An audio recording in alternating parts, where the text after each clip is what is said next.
Hey guys, welcome back to the channel. This is story about what if Naruto awoke in the Underworld as a devil part 1. Before I start, please do support for more amazing content and comments for part 2. Do consider to subscribe my channel and share my video to your friends and check out the description as well. Let's start the video. There were few things Lord Gremory loved more in the world than having an afternoon to himself, playing a relaxing game of chess against an imaginary opponent, while enjoying a fresh cup of tea. Life was good. Three-sided war notwithstanding. Master Gremory? You have a visitor. Well, there goes my good day. Lord Gremory sighed to himself as turned to face the nondescript maid who drew the short straw of intruding on her master's peacetime. Still, the red-haired lord smiled. Thank you, Cecil. Please invite them in. Cecil gave a short bow before leaving, closing the door behind her. Gremory took the time to reset the chessboard, putting the pieces back and might as well enjoy a game while we discuss. The middle-aged devil leaned back as he waited, taking one last minute to enjoy the silence before being dragged back into the politics and family relations that have taken over modern devil society. It's probably the Phoenix boy trying to move up the date of the marriage again. I'll have to talk to Sirzek to find some way to shut the pup up and wait. Another knock on the door of his study brought Gremory back to reality. Come in, Cecil. Of course, sir, came the muffled response as the heavy oak doors swung open. With his back to the door, Gremory couldn't yet see the intruder, but he could hear one more set of footsteps than he expected. So it's not Phoenix, or he's taken to dragging one of his harem with him at all times. Gremory wiped that thought away, knowing Riser, he'd bring his entire harem instead of just one. Even if it was official business. Once the footsteps came to a rest, Gremory stood up. He didn't want to leave his padded crimson chair, but he couldn't be rude. If they were unimportant devils, Cecil or any of his other maids would have simply turned them away, or at best scheduled an appointment. So when he turned to find a pale-skinned youth staring him down, it only took a brief second to click in the old devil's head exactly who he was talking to. The woman by his side was an even greater hint. The edges of his forced smile smoothing out slightly, into a genuine one. My oh my. The young heir of the GA piece, and his lovely queen. This is a surprise. Please, please. Have a seat. Would you like some tea and snacks while we chat? The young man simply nodded, his expression hidden by the white scarf loosely wrapped around his mouth and neck, while his companion beamed back, choosing to speak for the both of them. Thank you, Lord Gremory, that would be delightful. We do hope this doesn't take too long, though. We are aware how little time a devil of your status has for leisure, and neither of us wish to intrude any longer than absolutely necessary. The young woman bowed at her waist, the bound tips of her hair brushing against her light pink kimono, before the pair took their place across from Lord Gremory on a crimson couch. The teenage boy sparing the chessboard a quick glance before his gaze settled back on his host. Gremory took his seat with a wave of his hand, as if dismissing the lady's apologies. Think nothing of it. In fact, you are doing me a great service by visiting me today. Simply play a quick game of chess before you leave, and I will consider this a splendid addition to my otherwise boring day. The young man nodded, but chose not to speak, leaving his companion to pick up the slack. Again, thank you, Lord Gremory. Now tea? My son recently sent me a package of French vanilla that he swears by, along with the usual selection. We also have an assortment of baked goods that would go well with it all. Lord Gremory, you are spoiling us. Simple green tea shall do for the both of us, thank you, the girl said with a suppressed giggle. Cecil nodded at the order, and left the room to the three devils. So, my curiosity has been piqued. The heir to the GAP clan comes to me out of the middle of nowhere, asking for an audience. I'm going to guess this isn't a social visit, since our families, while not enemies, are by no means close, nor do I believe we have ever had the pleasure of each other's company before. So please, young Zabuza, tell me, whatever can I do for you? Zabuza simply shrugged as he leaned back on the couch, raising an arm to drape over his companion's shoulder. A favor, a business deal, transaction, whatever you wish to call it. I've heard of the school you own, so what you can do for me is list the price of admission for 2. Haku and I wish to enroll. Aside from that, I have nothing else to discuss. Haku gave Zabuza a light backhanded smack to the chest. Now Zabuza, don't be rude. Turning her head, Haku gave Lord Gremory a shy smile. Apologies. Zabuza can be rather blunt, but he doesn't mean to offend. Gremory for his part took it with a smile as he nodded. Getting these two a place would be child's play, and he's already demonstrated his potential in the past. Could be a chance for Rias to make some important allies. No worries, Miss Haku. I am well aware of your king's reputation. But may I ask why you wish to journey to the human world as students? The elder devil asked, raising an eyebrow as he saw Haku's cheeks light up in a small blush. Well, Haku wanted to see what it'd be like to have a normal life for a while. And I am willing to give it to her. Besides, young minds are easier to mold, and the extra energy can be put towards training. Zabuza spoke up as Cecil entered the study with a tray in hand. The conversation settled for a few short minutes as tea was poured and snacks served, giving Lord Gremory time to think.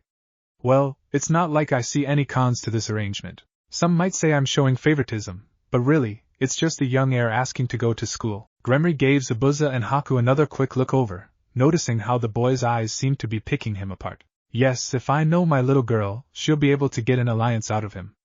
Gremory hid a smile. Or at best, he may join her peerage. Well, by price of admission, I'm assuming you'd come to bribe me? If that's what's needed.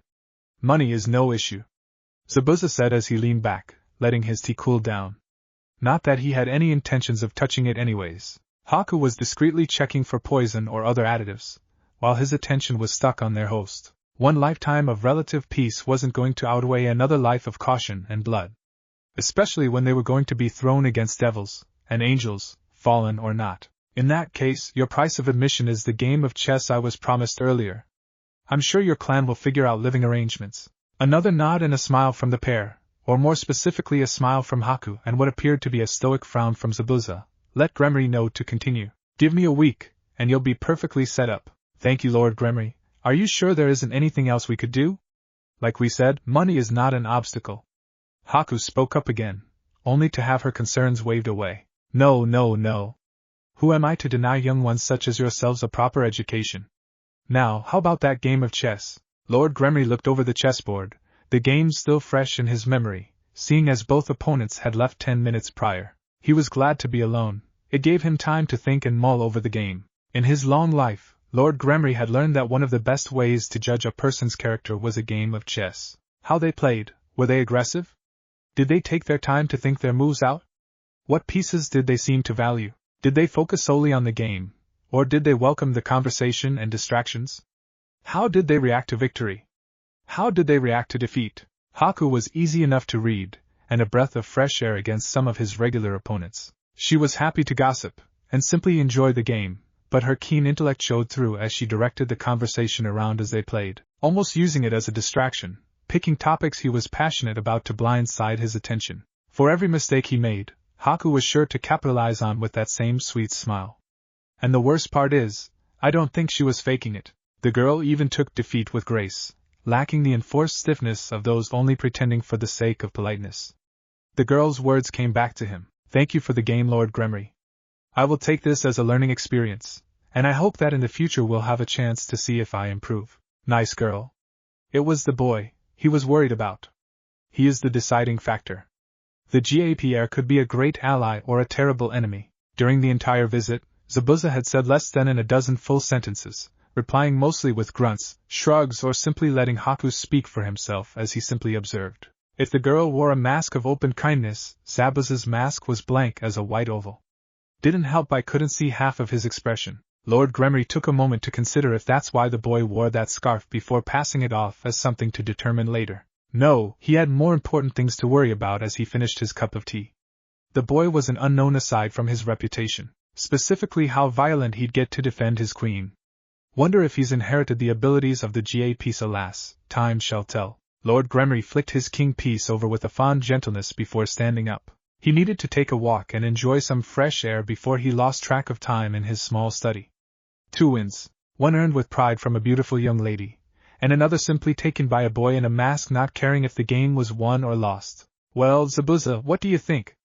Haku asked as the pair continued their observation of the boy with the weird power inside of him. Hell will freeze over before I willingly waste an even single pawn on him. Zabuza ground out. He didn't care what his gut was telling him about the kid's potential. He had nearly a full day's worth of observation in the back of his head screaming one word. Pervert. Zabuza would sooner eat his own scarf raw than put the brat in a position with extended exposure to Haku. 'Cause either way, he'd get himself killed, and frankly, it was bad etiquette and a waste of time to kill one of your own pawn. Someone is approaching the target.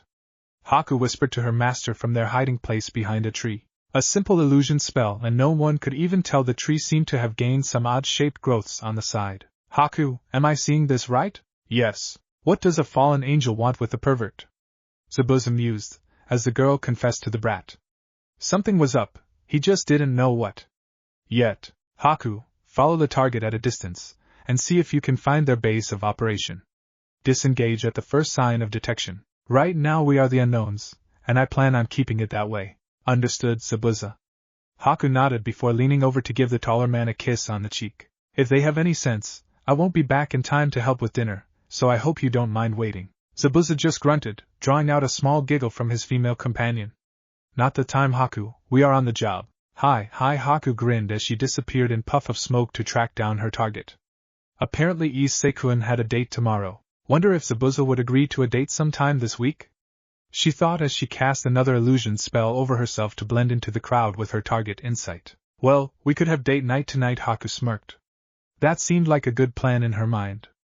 After all, they hadn't had one in the past week, so why wait any longer? Zabuza slowly shook his head once Haku was gone. That girl was going to be the death of him one day with the damn teasing. Well, just be glad you have the chance to be teased, the swordsman reminded himself before dispelling the illusion spell, stepping back onto the road. He flipped through his music player as he walked the crowded streets. One of most fascinating things he found in the human world was the amount of music available, even if it had originally been foisted upon him by his queen. There was the purely instrumental songs that brought back memories of his past life, then there was everything else.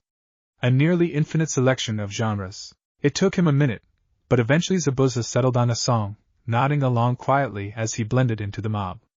This was the start, the first step towards realizing his dream. Settle down, settle down. The teacher called out as he walked in to take roll call, and if the rumors were true, introduced the transfer students. But to Issei it was all icing on the cake. He was the first step of his path to having a harem. Or specifically, he had his first date later tonight. Issei gave the typical here when his name was listed off, as his brain went to work planning out his date, only to be dragged out by Matsuda constantly poking his side. What? Issei whispered as he glared at his fellow pervert for disturbing his thoughts of Yuma and his great first date. Matsuda didn't say a word, he simply pointed towards the front of the glass room with a goofy smile on his face. Once Issei turned his head, he could see why. Ignoring the 6-foot-tall, pale-skinned gorilla with the scarf around his face, there was an angel in his classroom. One with pure white skin, long black hair that framed her face, warm dark brown eyes and a smile that seemed to be aimed directly at him. Issei, you lucky bastard. It seems your luck is finally changing. Good morning, everyone. My name is Yuki Haku. It is a pleasure to meet you. I enjoy romance novels, cooking and arts and crafts. I look forward to getting to know all of you, and enjoying our time together as friends. Haku bowed slightly after her introduction, giving time for Zabuza to roll his eyes at the greeting. Thank you, Miss Yuki. It is nice to have you here as well. And now Mr. the teacher looked down at his notes. Not to avoid the gaze of the large teenager before him, oh no. He'd been a teacher for years, and he dealt with enough delinquents, female or male, that few of them had the chance to scare him. Still, the eyes on this one were enough to raise the caution flags. Momochi. Zabuza Momochi. Likes. None of you. Dislikes. All of you. Dreams for the future. None of your business. I don't want to be your friend, so leave me alone, or I will make you leave me alone. Zabuza said in a dull monotone, like a child reading from a script. He was here for Haku, so long as she had fun. His school life was unimportant. Ah, that was informative. Now, Mr. Momochi, I do have to remind you of the school dress code, and ask you to please remove your scarf. Zabuza raised an eyebrow at the teacher.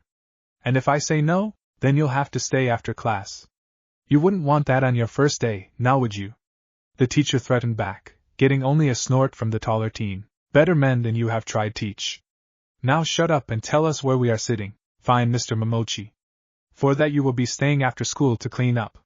As for your seating, you and Miss Yuki will be in the back of the class. Since you don't have text, the teacher started only to be interrupted by Motohama's hand shooting into air. Sensei. Haku can borrow my textbook for today. Oh, the teacher felt a sweat drop appear, as even he could see through the boy's intentions. That is rather generous of you, Motohama. Now would anyone be willing to lend Zabuza a textbook? To his surprise, roughly 5 hands went up. Oh, you poor young girls. The teacher thought with a shake of his head. Thinking a bad boy's the guy for you. I foresee a few broken hearts in the future. Well, how about, I'll share with Zabuza-sensei. Haku spoke up beside him with a smile on her young face. Oh, sweet lord. The teacher sighed in defeat. All right, Miss Yuki. Please take Motohama's textbook, and take your seat. We've wasted enough time as it is, so, Motohama. Report. Issei asked as he took his seat for lunch, and the daily meeting of the perverted trio. The topic of today's meeting? The 3 sizes of the beautiful new transfer student, and complaining about the sudden popularity of the dusk-skinned gorilla that came with her. B85H55W 82 cm. Motohama pushed up his glasses as he listed off his measurements, with pride. Matsuda nodded as he stroked his chin, deep in thought. Not too busty, and for her size it works. Any ideas on what the color of her panties and underwear? White. Issei spoke up with finality. An angel such as her would wear only white. Che. Perverted men should just die. Murayama muttered under her breath as she munched on her sandwich. Specifically those 3 idiots. Now. Boys will be boys, Murayama. Haku spoke up as she played with the food in her bento. Leftover beef stir-fry from last night, along with rice balls and a few mini dango for dessert. Zabuza spoils me, she thought with a small blush, thankful the school uniform had a collar to help hide the red marks running along her neck. In retrospect, she should have worn a turtleneck today. Please tell me you aren't defending their behavior, Haku. I know you are new here and don't want to make any enemies, but still, you don't have to be nice to those damn arrow monkeys. Keites warned as she began to pack away what remained of her lunch for after kendo practice. Oh, it's not that. I just find it kind of cute.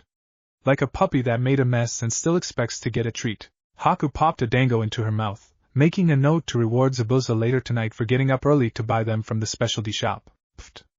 A pet like that should be spayed and neutered with prejudice. Keites snorted at the thought, getting a nod from Murayama, or simply thrown in the trash where they belong. Zabuza said as he placed his chair beside Haku to the shock of the other 2 girls. Their shock grew as the delinquent handed Haku a can of lemonade, only to receive a kiss on the cheek in return. Haku. The teenage swordsman warned. Zabuza. Haku teased back as her companion opened his lunch. They are friends. You can open up a bit around them. Zabuza looked over the stunned faces of Keites and Murayama with a small grunt. You've known them for half a day, if that. His answer got him a light smack to his chest as his chopsticks dove into Haku's bento box, swiping the cooked carrots and peppers, trading it for some of his beef. Eat. You're looking too thin lately, he commanded before starting himself, tuning out the conversation of the ladies to listen to the perverted trio, and keep a tally of exactly how many times they'd have to die to soothe his bloodlust. So how do you 2 know each other? Murayama asked as she looked over Teen across from her. The academy uniform doing little to hide his muscular physique. The spiky black hair and constant scarf certainly gave him the appearance of a thug.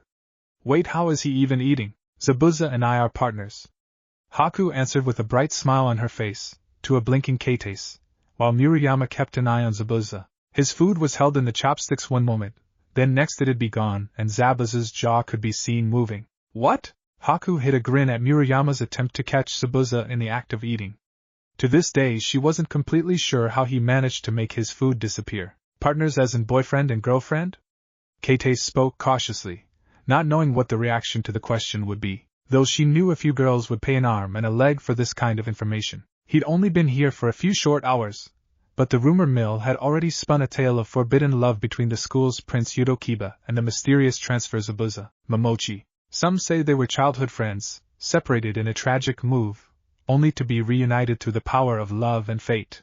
Others claimed them to be a modern retelling of Romeo and Juliet in life. The number of different theories and stories grew by the hour, to the point even Keites couldn't keep half of the tales straight in her head. There was one constant though. It was a general agreement that in the love between Yuto and Zabuza, Zabuza was the top. Yes. Yes, we are. Oh. Well then. Keites sighed. Guess I got the job of crushing everyone's dreams. Haku nodded as the conversation lulled, allowing her to finish her lunch. Even the beef. Chicken is still better in stir-fry, she thought as she remembered the small argument the pair had last night as they discussed the differences between beef and chicken stir-fry. Sadly, she lost that night. Least it's not rabbit. The one meat Haku would eat in only the most dire circumstances. Today was fun. Zabuza just snorted. To him it was like the academy all over again. Just worse. At least in the academy they taught something important, how to survive, instead of algebra and calculus. The former Miss Ninja saw a lot of cheating in his future, specifically copying Haku's work. Oh, don't be like that. You had fun too. Haku grinned as she slipped off her school slippers. Frankly, the whole practice confused her, but she put it down to cultural differences. Excuse me, are you two Zabuza Momochi and Hakuyuki? Great Zabuza turned to find himself looking down on some blonde-haired pretty boy. And if we are? I was sent here by my club president to see if you had time for a chat. Not interested. Zabuza waved the boy off as he stepped around him, not sparing the kid a second glance. Devil or not, please? It'll only take a moment. Miss Gremory really wishes to welcome you to the school. That stopped Haku in her tracks. Zabuza, why don't I start dinner tonight, while you talk to the Gremory heir? Zabuza glared at Haku, not liking what she was asking him to do. They had each other's back after all. Are you sure you can handle it by yourself? Haku nodded with a reassuring smile, leaving Zabuza to only sigh. Fine. Just be careful. I don't know how sharp that new knife is, and I don't want you getting injured. The blonde whispered a quiet thank you to Haku, who only smiled back. All right, fuckboy. Let's go talk to your master before I change my mind, Zabuza said as he took off towards the old school building. It had the largest concentration of demonic power nearby, aside from a building inside that belonged to the student council. He might be incorrect and heading off in the wrong direction, but screw it. They are wasting my time, might as well waste some of theirs. Is he always like this? The blonde boy asked, getting only a smile out of Haku. Oh, he's just getting used to the idea of a school where everyone isn't trying to kill each other, Haku said with a giggle, to the alarm of the blonde boy, before he remembered it was his job to show him the way. Thank you, by the way, the boy called back as he ran to catch up with Zabuza. Haku simply waved as the boy left. Poor Zabuza. Haku giggled, knowing she threw him to the wolves. But she could worry about that later. Today she had a fallen angel to follow and a date to oversee. So, how are you finding the school so far? The blonde boy asked. Educational, was the only reply that Zabuza was willing to give that sounded remotely polite. This was supposed to be Haku's job. She was better with people, and had that soft smile that could melt hearts of stone, ice and diamond. But no, here he was slowly walking behind the blonde kid for an impromptu tour of the school grounds as he attempted to make conversation. That's good. A solid education among friends is one of the greatest things in the world. Right behind a Chidori to the chest, thought Zabuza as he remembered his last run through the education system, specifically the small mountain of corpses he left as his entrance exam. So to the blonde kid he just gave a non-committal grunt. We have a plethora of clubs and sports here. Any of those interest you? Haku made friends with some of the kendo club. I might swing by there every so often for a bit of practice. Really now? I didn't peg you for the swordsman type. Oh, how wrong you are. Zabuza thought with a hidden smile before the shorter boy continued. I'm a bit of an amateur swordsman myself. Maybe one day we can have a spar, give each other a few tips? What do you say? Zabuza shrugged again, but filed the information away for later. A few minutes of silence later, after the boy realized that any attempts at a conversation would be met with some form of grunt, or one-word answer, they arrived at the old school building, or specifically the occult research clubroom. After you? The blonde boy said, holding the door open for Zabuza, who brushed past him without a second glance. Whatever expectations Zabuza had for meeting Lord Gremory's daughter were turned on his head. The man's study had reflected his personality almost to the last book, where Lord Gremory's study was open, welcoming and bright, designed to lull a person into dropping their guard. His daughter went the opposite route. The room was dusky, and almost oppressive with dim lighting, a pair of couches on opposite sides of the table. The place even has a shower. Zabuza couldn't shake the feeling that he walked into a mafia-safe house instead of a clubroom. Guess daddy owning the school has its perks, the masked devil thought as he took a quick glance at the other occupants of the room. Picking out Lord Gremory's daughter was easy. Look for the blood-red crimson hair. Easy on the eyes at least, Zabuza thought with a snort as he gave the women sitting on the couch with a cup of tea in hand a quick once-over. He wasn't looking forward to this meeting, especially with Haku running recon by herself. He trusted her with his life, but they were a two-person cell and worked best when covering each other's back. Still, the startling red hair that went down to her knees, hourglass figure and sapphire blue eyes with a tint of green was enough to grab his gaze. Doubt she's a close-range fighter with a chest like that then again. He knew the tales of Tsunade the slug princess, bigger than a man's head, yet could punch through a mountain like it was made of styrofoam. He wrote it off as something to investigate later before moving on to the women standing behind her. Long black hair tied into a single ponytail held in place by an orange ribbon, an even larger chest that Rias. What are they feeding these kids? Black knee-high socks and a mischievous smile on her face. None of that brought an immediate name to the front of his mind, so he simply nodded a greeting at the pair of them before Rias spoke up. interrupting his attempt to get a read on the last occupant of the room. Kiba! Just in time. And you must be, said. Rias started to speak as she set her cup down to properly greet Zabuza with a warm smile and a handshake. Zabuza. Ah, well, it is nice of you to join us, Zabuza. Rias ignored the interruption as if it never happened, holding out her hand as she simply went with the flow. The spiky-haired devil took it without hesitation, making sure to apply a bit of force. Not enough to hurt, of course, but enough to remind her that he didn't come as a friend, he came as a possible enemy, driving her to take a second look. Short, spiky black hair, pale olive skin that in the right light would look almost gray, cold brown eyes that seemed to weigh everything he saw before him like an accountant who only cared about the bottom line, and thin eyebrows that on anyone else would look out of place, but they seemed to suit him. Of course, that also led to the natural curiosity, and a question many before her had asked themselves. I wonder what he looks like without the scarf. Yes, the white scarf that he refused to take off that covered everything from his nose down. Oh, the pleasure is all mine. Zabuza didn't even bother attempting to hide the sarcasm as he let go of Rias's hand. Well, I assume introductions are in order. I am Rias Gremory, as you probably know. That is my queen, Akino Himejima. Rias gestured to the black-haired girl behind the couch, who bowed her head at the introduction. So that's the priestess of thunder. Interesting. You've already met my knight, Udo Kiba. Rias's hand moved to point at the blond boy that led him here. Zabuza took another peek through the corner of his vision. In his opinion, the boy was a twig, but he wasn't something to be written off. Haku was a twig as well, but she was still the scarier half of the dynamic duo. The fact he looks like a pretty boy isn't help again, a criticism that could have been leveled at Haku multiple times in her life, current or past. And finally, the last member we have with us today is Kaneko Tuju. My cute little rook. Rias stepped aside to allow Zabuza a glance at the white-haired midget on the couch next to where Rias previously sat, who seemed to be trying to stare him down. Zabuza gave Akino a small nod, before turning his attention back to Kaneko. The little girl was giving him a look, one he'd seen before. It was a person who couldn't decide if they should approach something with caution, or simply stay away. What do you want, Gremory? I'm a busy man, and I don't enjoy having my time wasted. Zabuza crossed his arms over his chest as he stood in place. Rias lost her smile at being addressed by her clan's name. I wanted to welcome you to the human world and explain a few rules for your stay. I'll keep this as brief as you want, GAP. Oh, hit a nerve, did I? Zabuza smirked under his scarf as he took a seat on the couch opposite to his hosts. Good. Rias took her seat as Kiba walked behind the couch to take his place next to Akino, hands behind his back. Do you really need your peerage present in this meeting, Gremory? They are my friends, and they have just as much right to be here as anyone else.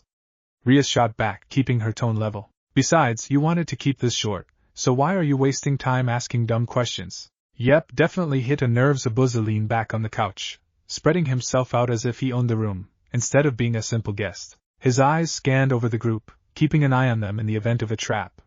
Call him paranoid, he didn't care. Paranoia had saved his life multiple times as a professional ninja, and even more as a missing nin. Do none of these girls wear bras, though? He had to ask himself. Zabuza's sexual urges were always kept on a short leash, but the fact he could identify exactly where the on every female occupant in the room with just a quick glance was slightly uncomfortable. Zabuza just shrugged at Rias's question, motioning her to get this over with. Halfway through the meeting, Zabuza was starting to catch on that this wasn't just an informal meet and greet, with Rias playing the part of a kind host. The tip that gave it away? All of the rules and suggestions she was giving him could have easily been written out on a pamphlet for him to read before class tomorrow. No, this is them judging me. Kami. Zabuza suppressed the shot of pain that ran through him at using God's name.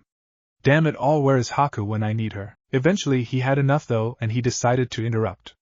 Gremory. What do you want from me? I don't mean my attention, cause you lost that once you started talking about massacring humans for fun, and how I'd have to keep those urges to myself if I had them. So, no bullshit. What do you want with me? Rias blinked before letting out a breath in a quiet sigh.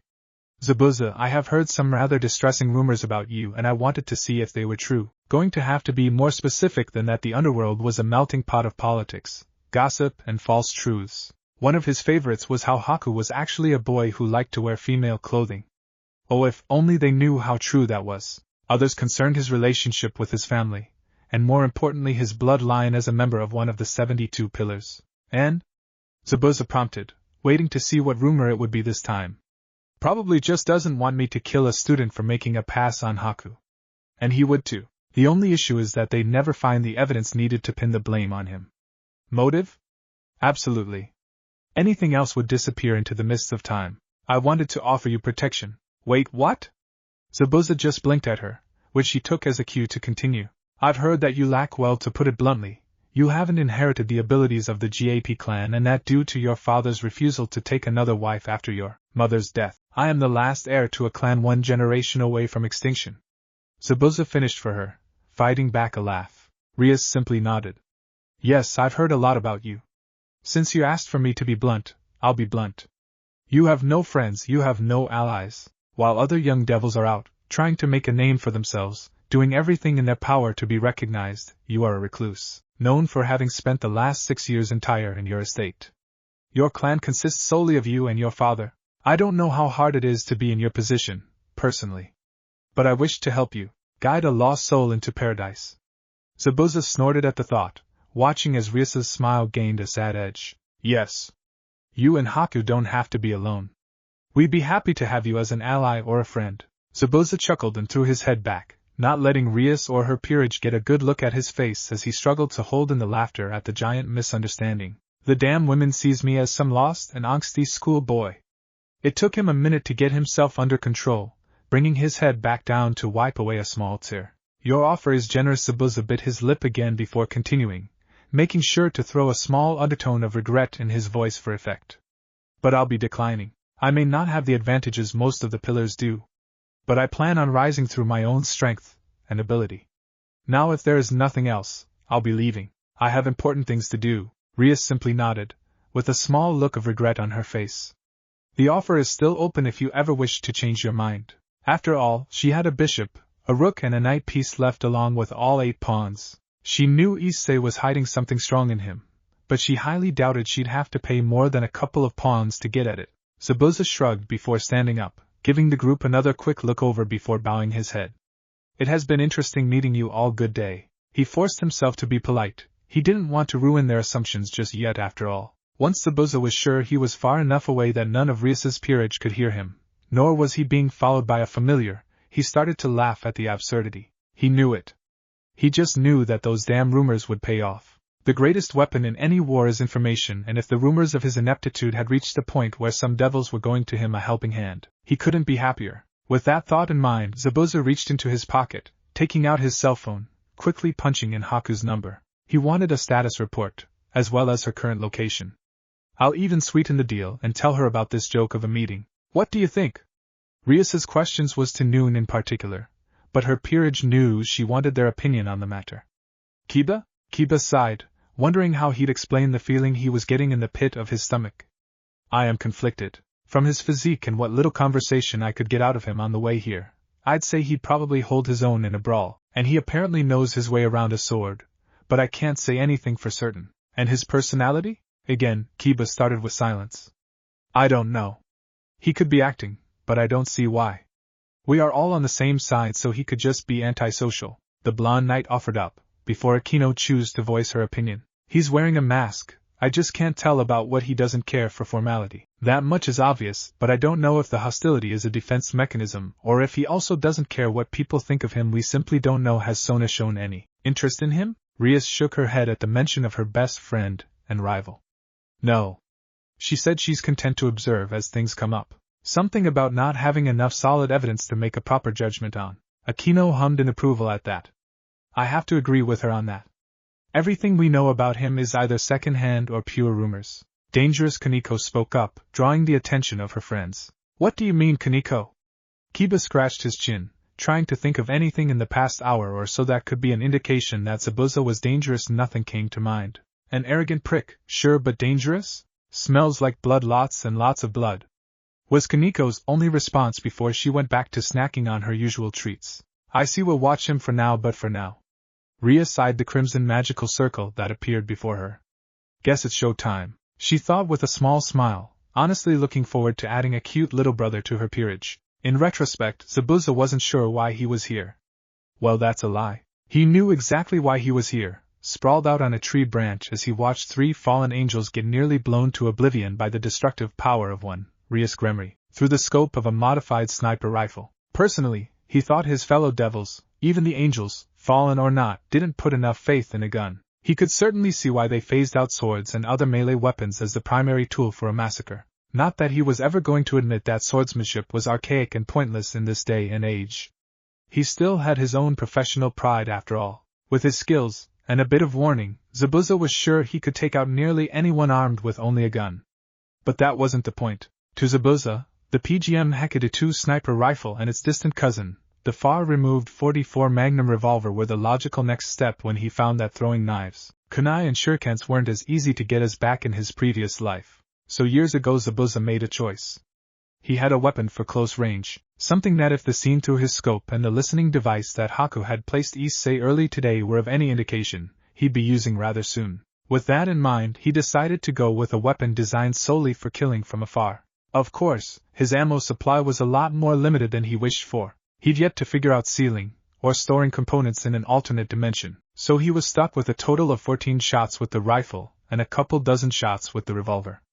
Well, at least at a speed he was willing to deem usable in combat. Outside of combat he had more than enough time to summon and desummon supplies as he needed. Haku liked to claim that for their purpose, the guns had a little too much power. Zabuza disagreed. He was a heavy believer in the fact that the concept of overkill was just that. A simple concept, and had no place in reality. If you are going to kill something after all, you may as well go to the effort of making sure it stays dead, thought the man with a rifle designed to punch through tanks, and a pistol that could take a man's arm off at 30 paces. The fact he had the bullets blessed by a local priest, and soaked in holy water when not in use, was his simple little addition for any devil that decided to get uppity, or specifically made a pass on Haku. Which leads us back to the current situation, or specifically how Haku was sitting next to him, listening to music as she killed time before he gave her the signal that the operation was to begin. They had spent the last few days on observation outside of school, either shadowing the Gremory peerage as Issei was shown the ropes of devilhood, or keeping an eye on the quartet of fallen angels that had made it their mission to make Issei's life hell for one reason or another. In his opinion, Zabuza found it one of the most boring stakeout in his career, with Rias and Aquino explaining concepts he'd known since childhood, his second childhood, to the perverted pawn. The only interesting parts was watching the stray devil extermination, allowing him to confirm a few suspicions as well as get a glimpse at the enemy's strength. Even Issei's, oddly enough. How the hell the brat's worth 8 pieces is beyond me, the swordsman turned temporary sniper thought as he readjusted his sights. Rias and her posse were heading inside. Show time. From their vantage point, Zabuza could see the majority of the church's interior, specifically where the last of the fallen angels was getting her nice ass handed to her on a silver platter. If anything, Zabuza felt a tinge of pity for the girl. Haku's familiars had picked up enough of the group's conversations that he had a rough guess of what their intentions were, and he couldn't blame them for trying what they did. It's war. You do what it takes to win. The fact that Issei's sudden burst in power was giving him flashbacks to the QB brat's victory over Haku wasn't helping either. His whole gut was screaming at him to either kill the pervert now before he snowballs into whatever equivalent of the QB brat this world had, or wait and suffer through his choice. Sadly, I'm going to take this stupid choice, and not put a bullet in his head. Yet. Not put a bullet in his head yet. Zabuza gave Haku's leg a light tap, drawing her attention out of whatever sugary love song was currently tainting his beloved music player. Take the rifle, you know the drill, he said as he stood up, Haku giving him a quick kiss on the cheek for good luck before he took off towards the church, in the process of making quite possibly his second biggest mistake of the night. Least I got a kiss before my execution, Zabuza thought with a grim chuckle. Haku watched through the scope as Zabuza quickly raced through the trees, sparing the church a quick glance, wincing as a particularly nasty punch caught the fallen angel, Rainier, her name's Rainier, in the face. Least Issei had no intentions of getting this over with quickly, allowing Haku to thank whatever spirit was watching over her and her partner as she saw Zabuza create a few clones as he ran, already knowing what their job was. With one last glance at Zabuza, Haku leveled the rifle back towards the church, putting the red-haired scalp of Rias Gremory in her sights. I didn't believe him before, but is she really not wearing a bra? Haku asked herself as she watched Ria's chest bounce around in an almost hypnotic fashion, before Haku shook her head, clearing away unnecessary thoughts for the task at hand. Haku knew her orders were if Rias turned into a threat, she was to blow out a kneecap, but this was one of those common occasions where she was willing to go against Zabuza. If Rias did anything more than scratch Zabuza, she was getting an anti-armor round right between the eyes, faster than she could say Hail Satan, repercussions be damned. That asshole. Leaving me like this. I don't want to die. Not like this. Not like second-rate trash, thrown to the dogs. Rainier thought as the tears flowed freely. Rainier knew she was going to die, but she sure as hell was going to be cursing free to her last breath, when she wasn't pleading for Issei to spare her. Was she a coward for trying to beg for her life?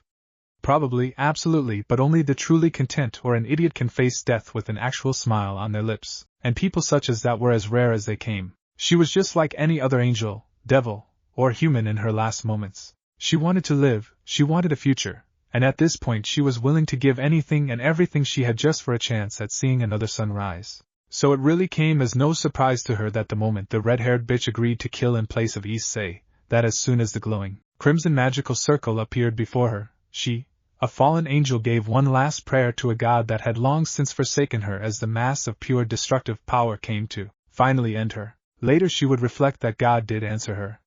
In a pair of baggy pinstriped pants that threatened to slide off his waist in a light breeze and a set of cow print arm warmers, but he answered her prayers. Rias blinked at the scene before her.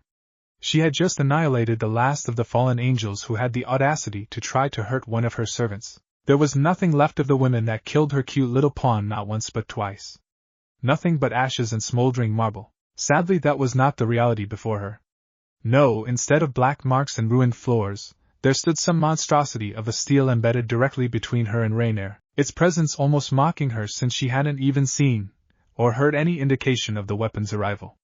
By the stunned faces on her peerage, she wasn't the only one. What kind of monster wields something like this, Rias thought as she gave the sword a quick look over, traveling from the bottom upwards to the figure sitting calmly on the butt of the hilt. The tip of the blade had sunk into the marble floor a few inches, but even then she could still see the circular cutout near the top, wide enough for a person's head to fit through with ease. It must be at least 6 feet tall, and it's almost as wide as my hips, Rias thought as she took in the bone-white edge and dull gray center, working her way up to see the semicircular notch closer to the handle.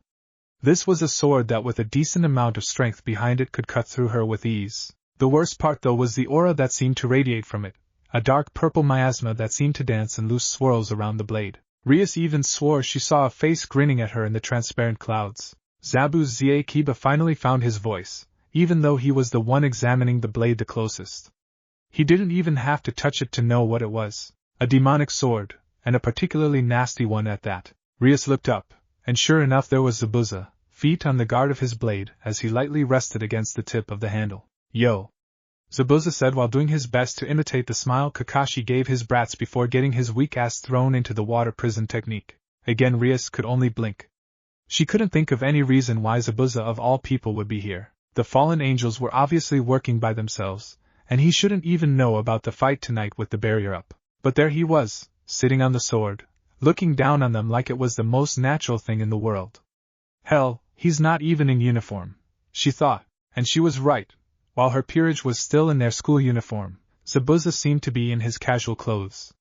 Or his combat gear. Her cautious side spoke up as she took the sight in.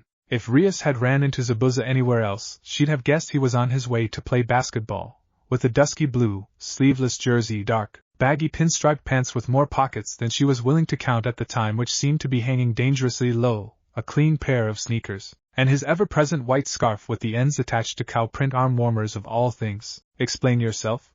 Rias finally said, not at all happy with this sudden turn of events. And a good evening to you to Gremory, Zabuza said, enjoying the sight of Rias's frown, gaining a few more lines at his chosen way of addressing her. In the past few days, they had talked a total of 2 more times, and even then it had only been a casual greeting in the hallway. Still had a huge impact in the school's rumor mill, especially with Issei's sudden stroke of luck. Many wondered what exactly they were missing that in the space of a day the beloved Rias Gremory was giving the time of day to not only the new transfer students but one of the resident perverts. The common theory was that Zabuza somehow blackmailed her or threatened her, at least among those who didn't enjoy the teenager's gruff nature and absolute lack of a fuck with school, or the students. Those that knew a bit more about him, or specifically knew Haku, would just guess he knew Rias through Haku somehow. As for Issei, the only theory that held any semblance of being true was that he somehow made a deal with the devil.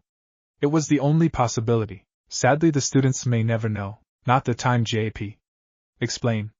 Now. Rias glared up at the swordsman, demanding an answer.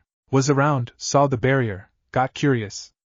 Zabuza shrugged as he lied through his teeth with practice ease. So you saw that we were fighting, and then saved her dash. Rias's eyes darted to the fallen angel who was staring up at Zabuza's back with a mix of shock and awe, wisely keeping her mouth shut to see how this played out. Why? And keep in mind, choose your answers carefully. I don't enjoy it when my servants are threatened or harmed, so if you had anything to do with this, tell me now and I'll make your death painless. Zabuza laughed as if he was disgusted at the idea.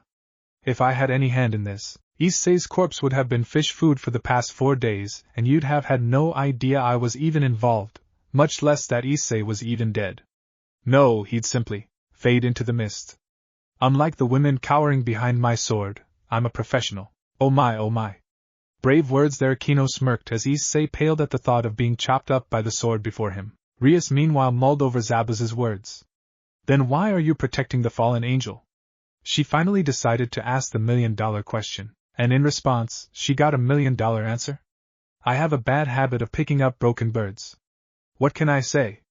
Sadly, it was $1 million worth of crap, possibly with a 2 cents of truth mixed in. And what do you plan on doing with her?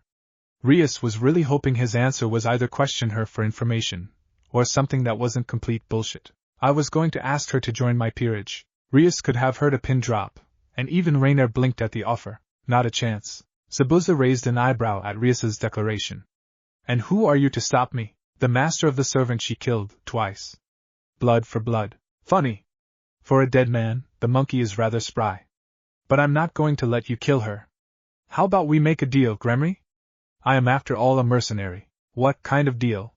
Rias didn't want to admit it, but Zabuza was starting to get on her nerves in a way that reminded her of Riser, but worse. Riser was an arrogant, self-centered ass whose brain was in his balls 9 times out of 10, but at least he had a reason for being a prick. After all, when you are immortal, what's the worst that can happen? You've basically won the lottery of life at that point. But no. Here was Zabuza, looking down on her, toying with her, possibly bluffing on a joker and an Uno card, and she couldn't shake the feeling she was being played with. Best case scenario? She kills the fallen angel but gains an enemy among one of the few pillars remaining. Worst case? Zabuza ends up dead and the scandal ruins her beyond any hope of recovery. Simple. I give Issei a gun or a knife. His choice, and he kills the women. I'll give him 2 minutes, if he can bring himself to do, problem solved. I walk away owing you for wasted time. But if he can't? Zabuza's grin could almost be seen through the fabric of his scarf. She comes with me. Rias spared Issei a look to see what kind of condition he was in, and it wasn't good. Turning her attention back to Zabuza, she simply sighed. No need. Wait. Prez, are we really going to let her get away with this? After all that's happened to Asia? And what the hell is Zabuza doing here anyways? Issei shouted at the turn of events. Apparently no one filled him in. I'll give you 3 guesses why I'm here, boy. And trust me, I'm no angel. Zabuza ignored Issei's glare as he continued. Besides, what right do you have to complain?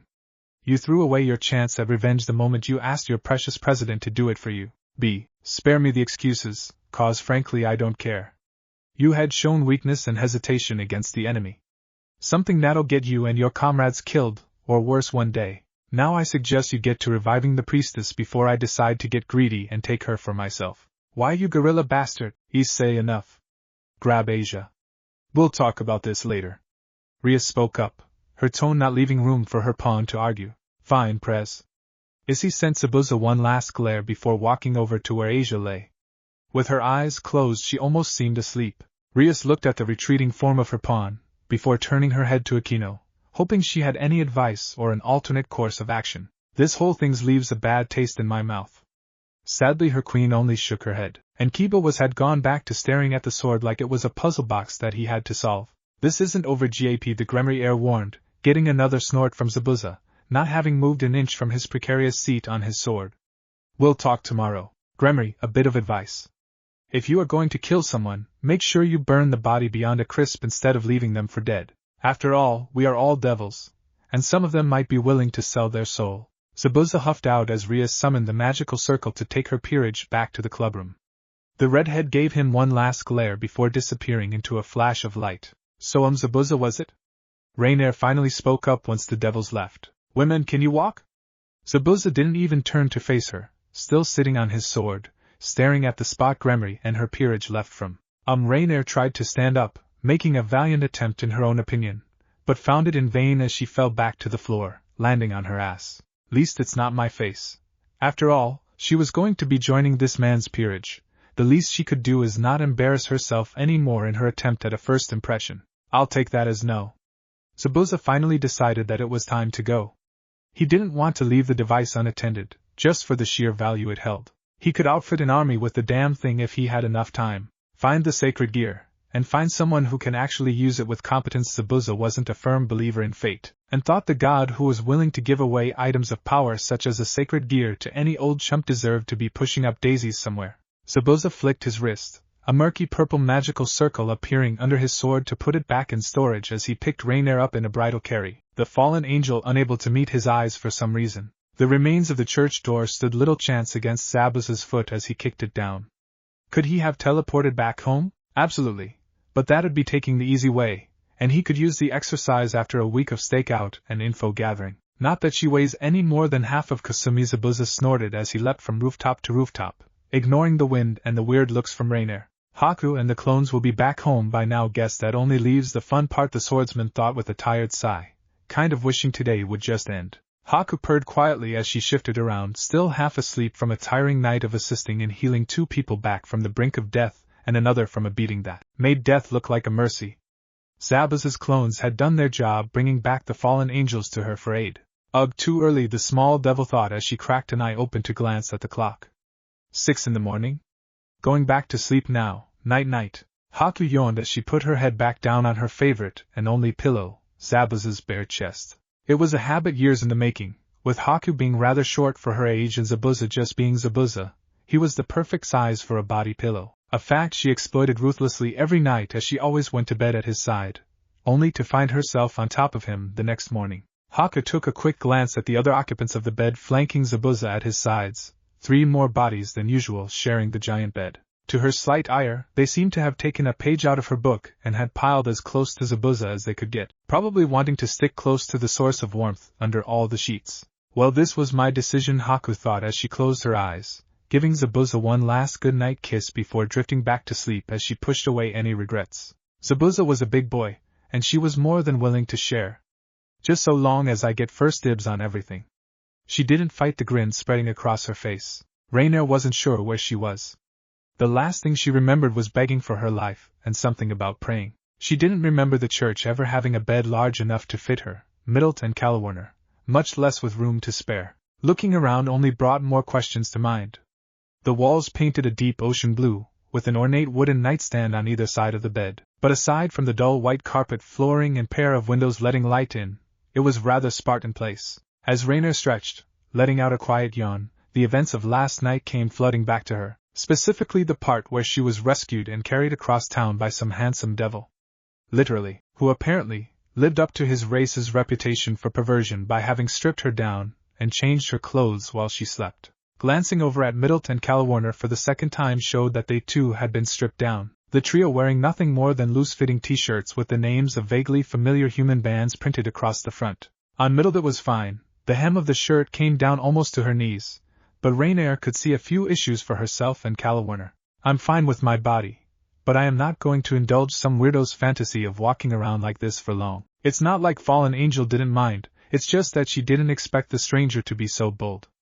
They'd barely met, and he'd already seen everything. A girl had to have some mystery after all. She'd only transformed in front of Issei the first time as a small mercy to a dying man. Let the pervert catch a glimpse of a beautiful woman once in his life before being tossed aside. But no, fate had other plans.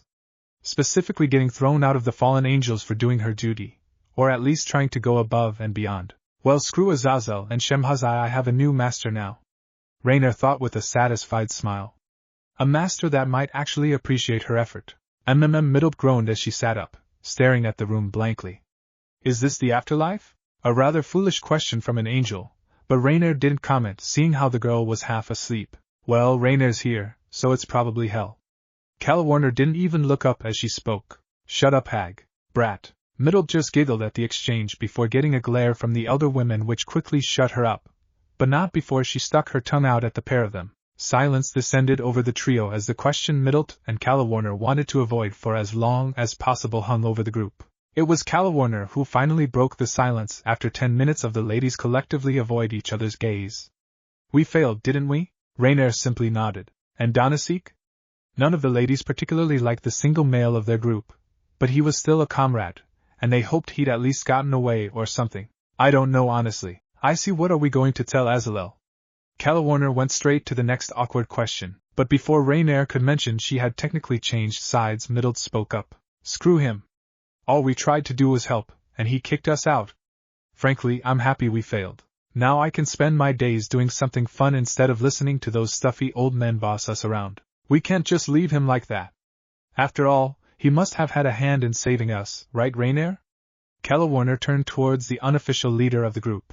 After all, in her mind the only one who'd save them is a fellow fallen angel, specifically one acting under Azalel's orders in light of their attempts to get back in his good graces. Well, Rainier avoided the older angel's gaze, not wanting to be the one to break her heart, and apparently the universe was on her side as the door behind her swung open. It was times like now that Zabuza was regretting his decision to not include a guest room on the list of requirements for his base of operations in the human world, or at least not soundproof his room. In hindsight it made sense, but back then he just assumed that he'd find a human that already had a home. At worst, he'd find a single individual who could sleep on the couch for a night until other arrangements were made. He did not expect two half-dead fallen angels with their chew toy of a leader having to crash on his bed. The kicker was that Haku wouldn't let him sleep on the couch. Saying something about any of them being offended about waking up in bed with a stranger was their own problem for nearly getting themselves killed, along with a whispered statement asking the world who wouldn't want to wake up next to him. Funny how the more things change, the more they stay the same. Even in his second run-through, he still couldn't quite understand how Haku's mind worked. It's just too nice. So there he was, standing outside the door to his room, fresh from his shower, wearing nothing more than a gray towel wrapped around his waist, praying to Satan himself that his guests were still asleep so he could grab a pair of sweatpants. Shirts are always optional. Unfortunately his prayers went unanswered, for as soon as the door was open, 3 sets of eyes were staring at him. Well, 2 were staring at him, and 1 was trying to decide whether to stare or try to look at the ground. Good. Food's downstairs. Now out, I'm getting changed.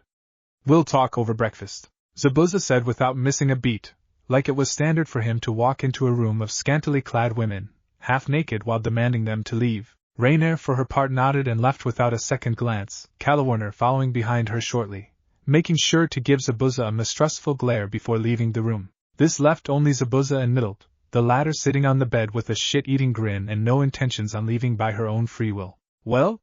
The blonde fallen angel said as Zabuza tried to stare her down. Are you going to get changed or not? She finished with the same innocent smile on her face, her eyes never leaving Zabuza. When in doubt, use violence. Zabuza sighed to himself, making sure his towel was secure before walking over to stand in front of Middle, who simply giggled. My, aren't you forward? No, hi, hello, how are you? Right to the point. I like that in a big hunk of man such as yourself, the blonde said as she reached out to touch his abs. Ignoring her, Zabuza reached his hand around her, picking her up by the scruff of her neck. He'd carried sacks of groceries that were heavier than the struggling blonde child. Hey! Put me down! I'm not a kid, I can walk just fine, thank you. You're really pushing it, buddy. I was going to give you a kiss from pretty little me as a reward for letting us stay the night, but oh no. Not anymore.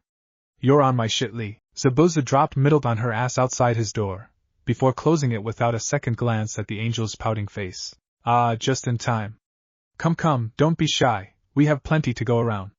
Haku smiled as she saw the 2 older fallen angels come down the stairs into the kitchen. Today was her turn to cook, and since she was now cooking for 5 instead of 2, she decided to go with a simple breakfast of pancakes and eggs. Haku set down the last of the plates on the island counter in front of her, as she waved the angels to come closer. To Rainier's amusement, Haku was also wearing nothing more than a button-up dress shirt.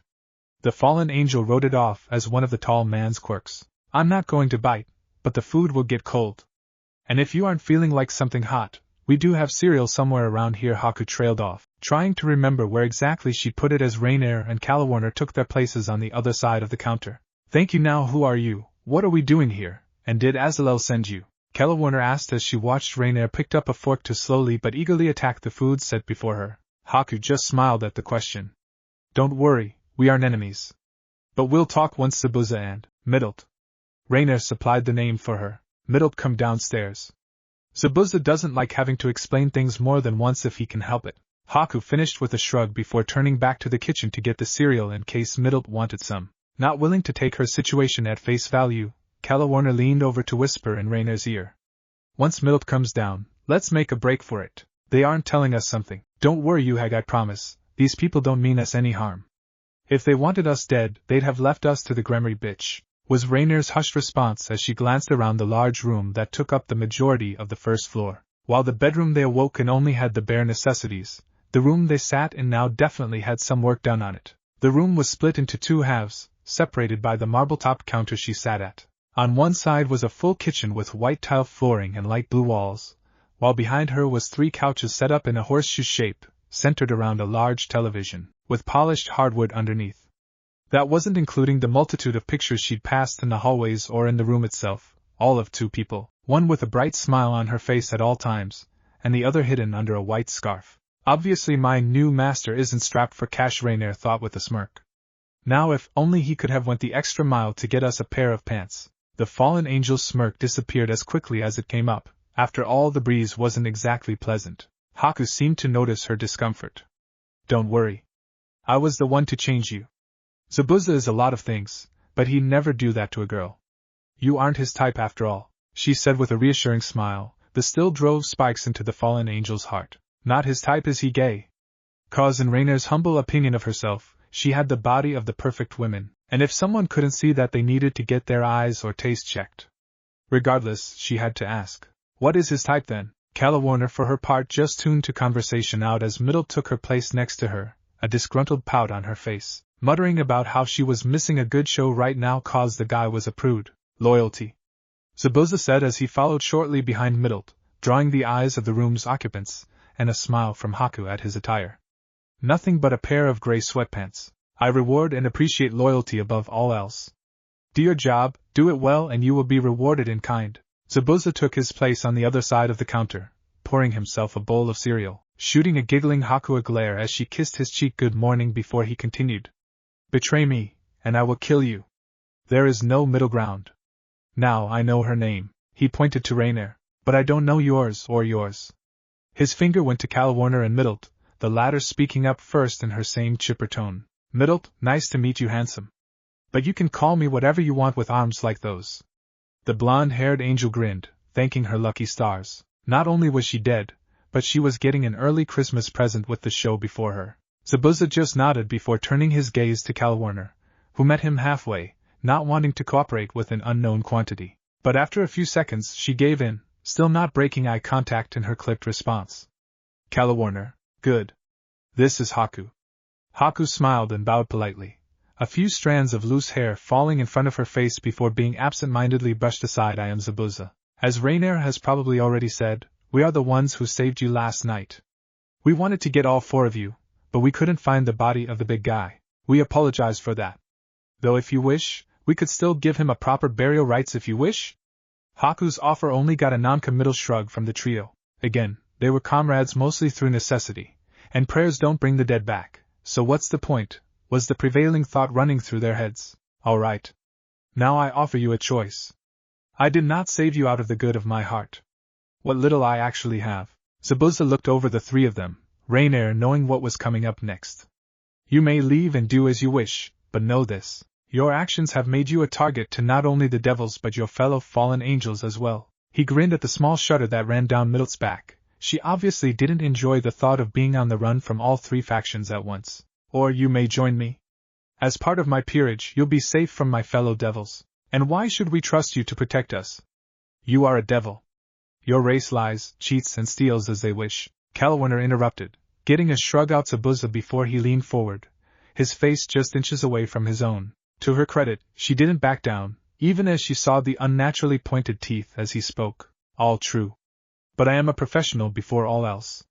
Join me, you will be given a roof over your head, food in your gut, clothes on your back, a purpose to live, and in time the training to do as you wish in the world. You will become my tools, sharpened and honed under my hand. In return, you will follow one rule, and one rule only. My word is law. Zabuza shifted to the side, this time staring down Middle. I do not ask for a pledge of loyalty, nor an oath that you serve me till death. Words are nothing to me. Do as I command and you will be compensated. I am a greedy demon, but I treat my tools right if they work for it. Again Zabuza shifted, coming face to face with Reina this time. Now you have until tomorrow to make your choice. Join me or leave. He leaned back, glancing at Haku, trying to read her face. Just like he thought, maybe a bit too overdramatic. Haku leaned her head against his arm as she waited for the angel's decisions. I'll do it, Reina said before going back to her food, still unable to meet Zabuza's gaze. Depends. What is your policy on wearing shirts around the house? Is this? Middle waved her hand up and down to indicate Zabuza's toned body. Just a negotiation tactic to ensnare little old me, or, Zabuza rarely wears a shirt unless we are expecting company or plan on going out. Haku met Middle's eyes. Later Zabuza would reflect that the two shortest members of his peerage seemed to have some conversation on a wavelength he wasn't privy to. In that case, sign me up, big sis. Calawarner sighed, her choices now limited in her view to servitude with some devil, or facing the world alone.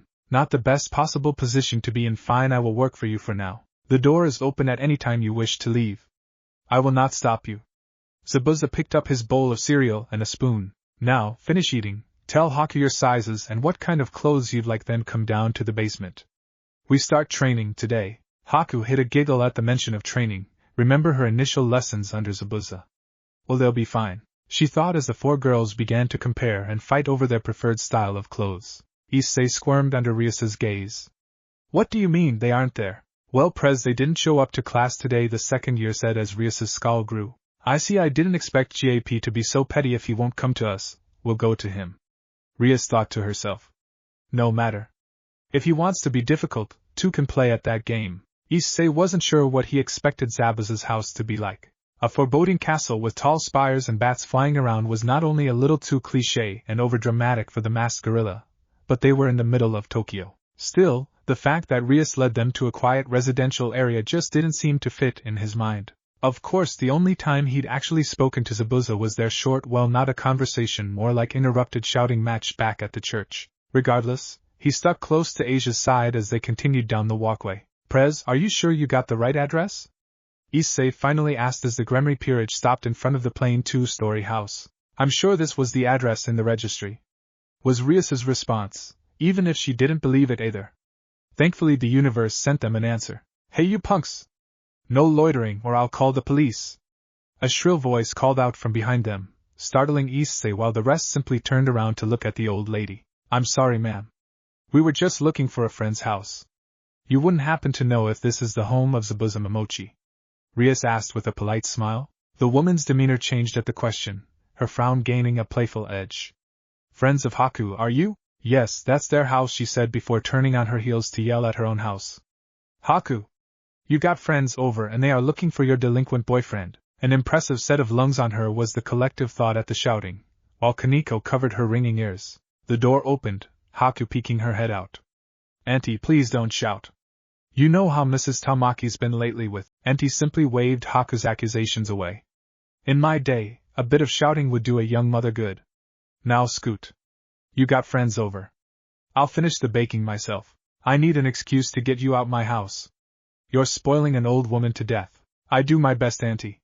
Haku smiled back as she stepped outside in a chocolate and flour-stained t-shirt and jeans.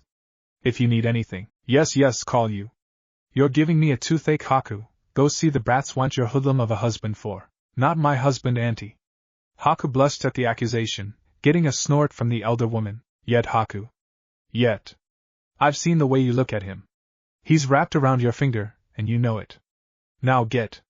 I got a cake to finish. Auntie gave Haku a swift smack to her bottom before going inside to finish messing around. Haku brushed herself off before smiling up at the Gremory peerage. Good afternoon, how may I be of assistance? We are here to speak with GAP. Rias decided to cut through the pleasantries. Haku seemed nice, but she wanted to get things sorted out before anything stupid happened to her peerage. Then please follow me, was Haku's response as she led the group across the street. 20 minutes later, and Zabuza stalked into his living room where the Occult Research Club was waiting for him. It didn't take an expert on body language to know that Zabuza wasn't in the best mood. After all, why would he be? Wasn't like he was interrupted during the first training session with the members of his peerage? The training session where he put them through their paces, pushed them to their limits to best examine them, figure out the specific areas in need of improvement the most. Well, aside from battlefield practicality. Rule 1. It's just as satisfying to laugh and taunt your enemy's corpse than it is to taunt a still-breathing one. Safer as well. But no. Gremory was just as stubborn as he was, and even after Haku's multiple assurances that she could act in Zabuza's place no matter the circumstances, the red-haired devil refused to back down until a certain GAP was sitting across from her, to avoid any future misunderstandings. Were her exact words. And what a load of Zabuza reined himself back in. He was in control of his emotions. Even if things weren't going as planned, he'd manage. Least we got one solid addition from all this, the cross. The large, glowing cross with the ability to steal sacred gears that he'd carried back, now stashed in one of the various hidden storage rooms built into his underground training facility. Paranoia, thy name is former ninja of the Bloody Mist, Zabuza Momochi. Overkill? Was something like that? Not a chance. So Zabuza walked slowly, deliberately to the center couch, almost cracking a smirk as he saw Issei's eyes widen with first perverted glee at the sight before him, before rapidly switching between fear and anger. The young former priestess, well, that was easier to describe in Zabuza's eyes as the girl tried to get even closer to Issei, scared shitless, or looking like she'd seen a ghost. Take your pick. Still, the fact the boy didn't hesitate to put a comforting hand on her arm was worth something. Akino and Kiba simply narrowed their eyes as they recognized the occupants of Zabuza's arms, while Kaneko and Rias managed to keep up a mask of indifference. With no further prompt, Zabuza dropped a half-naked and groaning Rainier onto the couch, before dumping Calawarner on top of her in a similar state. Middle was last, having been draped over his shoulders in a fireman's carry before being thrown off, the third and final addition to a pile of sore newly resurrected devils, fresh from a beating training session of a lifetime. My, interrupting something were we? Akino teased as Middle gave her the finger, Calawarner mumbled various curses and Rainier tried to look threatening, being dogpiled by two other people, while dressed in nothing more than a simple red sports bra and neon pink short shorts. Her fellow fallen angels wearing similar outfits, did little to enhance the I'll kill you image she was going for. Zabuza just ignored the playful queen as he vaulted over the coach to take his seat next to Haku. I'm here, now get talking. Having said his piece, he leaned back to stare at the ceiling. He had more important things to do than listen to whatever Gremory had to talk about. I see you resurrected all of them. I believe there was one more? Rias spared the three battered and bruised angels a glance before turning her attention back to Zabuza, who simply snorted. Unfortunately, we were unable to find any remains of Donasek. From what I saw, I believe he sacrificed himself to shield Calawarner and Middlet. Zabuza has offered to have a small memorial this weekend if you so wish to attend. Haku addressed the last part towards the trio of girls, who collectively shook their heads. Just wasn't their style. The Gremory peerage sharing similar thoughts about their attendance. Now, how may we be of assistance, Miss Rias? I was hoping for you to answer a few questions I have regarding your involvement in the past week. As well as, if you want Twilight healing back, you'll be paying for it. Those too weak to protect something precious to them don't deserve it in the first place. Zabuza spoke up with a tone of finality before going back to organizing the training schedule in his head. Calawarner, Rainier and Middle felt a shiver go down their spine as he remembered a few choice methods Haku had gone through. Pay for it. It was Asia's to begin with. Rainier was the one who stole it. It belongs to Asia. Issei stood up, palms slamming against the table as he glared at Zabuza. It isn't fair that after all she's gone through, and everything that's happened, she loses her sacred gear as well. Zabuza. Haku took a moment to look at her partner, catching his eye. After a brief few seconds, she gave a resigned sigh before looking at the Gremory peerage. Apologies, but Zabuza is right. We are not looking to make enemies, but we also won't give up Twilight healing without payment. How much? Rias didn't hesitate. Money in exchange for her new bishop's happiness and abilities?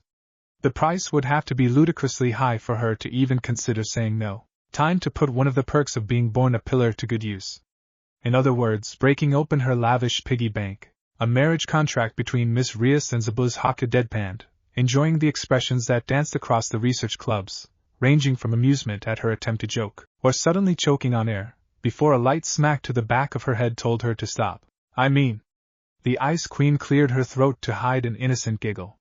Rias's veer. Zabuza didn't even let her take a second syllable before he cut her off with another light smack. Fine. Now Zabuza gave Haku one last love tap, just to be safe. Moving on. We are willing to present you with two choices. 2.5 billion. Oh my, I expected a little more. Akino raised an eyebrow. It was a large sum, but the Gremory coffer could use a bit of tidying out anyways. In fact, it seemed a little too reasonable a price, especially when the second option hadn't been revealed. There's a hook hidden somewhere. 2.5 billion yen? Easily done. The GAP household will receive that sum within 2 days' time. Rias waved off Issei's incredible look with a small smile. Yen? I'm sorry, but we do not accept the Japanese yen as currency. Too weak. Haku's tone was sincere and playful, but Rias and Aquino could hear the trace amounts of venom in it. What Zabuza is asking for, what we are asking for is 2.5 billion in US dollars, and there it is. Rias and Aquino thought in tandem. And the second option? The amount was still payable, but it was large enough that the other option was at least worth hearing out. After all, Rias had weekly manga budget she had to keep up. If Haku's smile was any indication, they'd fallen right for the trap.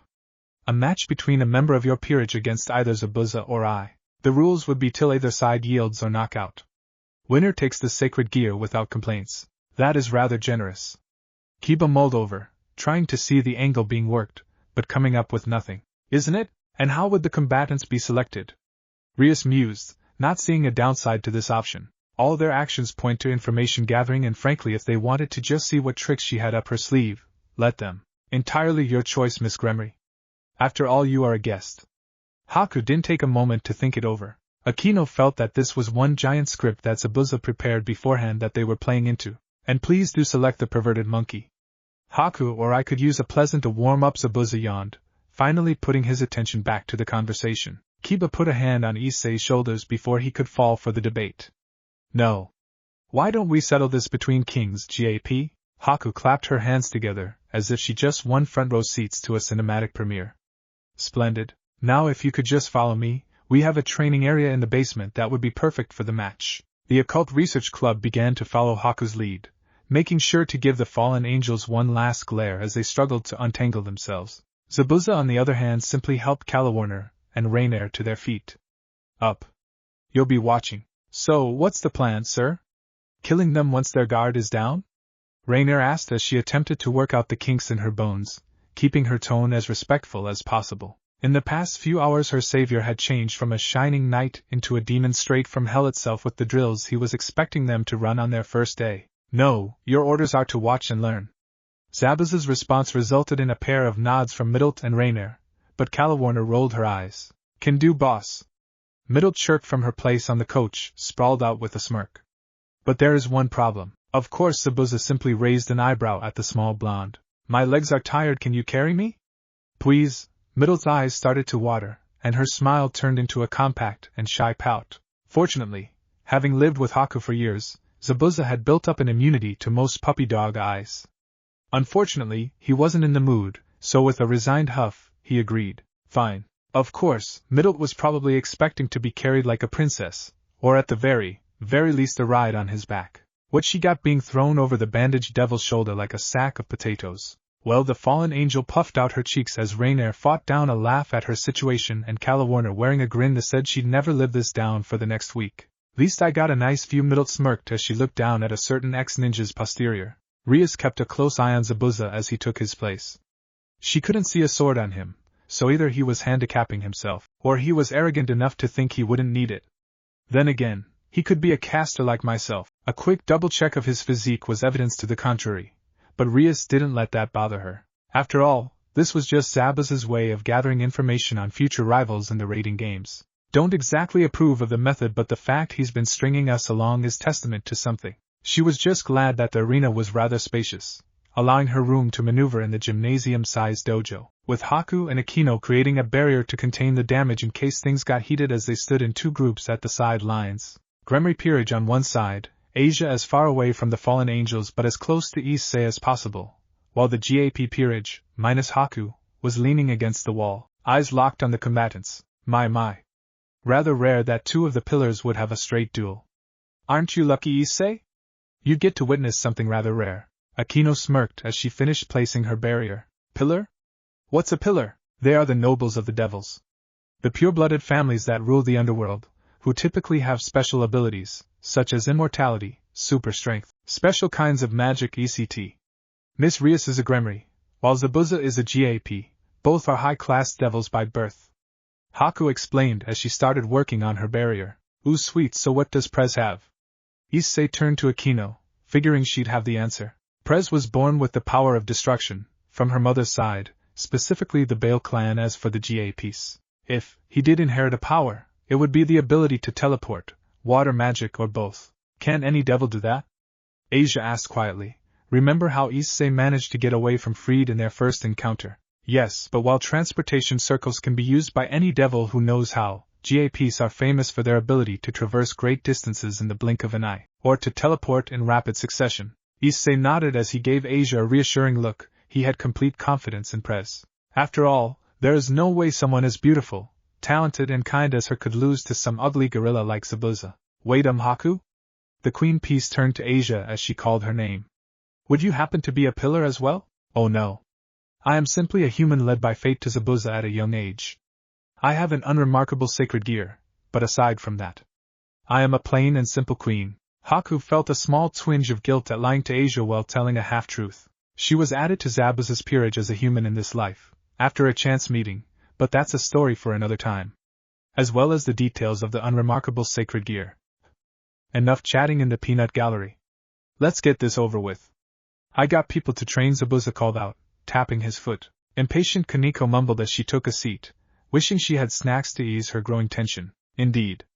Kiba nodded. So we got a gong? Middle's suggestion was shot down by a dangerous grin from Akino. How about I count down from 10, and on go, they begin. Haku took a step forward to stop a brawl from breaking out as the Gremory peerage nodded, no one having a better idea. Well then, are the contestants in position? Yes, Miss Haku, we are. Haku, start counting already before I make you fight. You only had to ask Zabuza.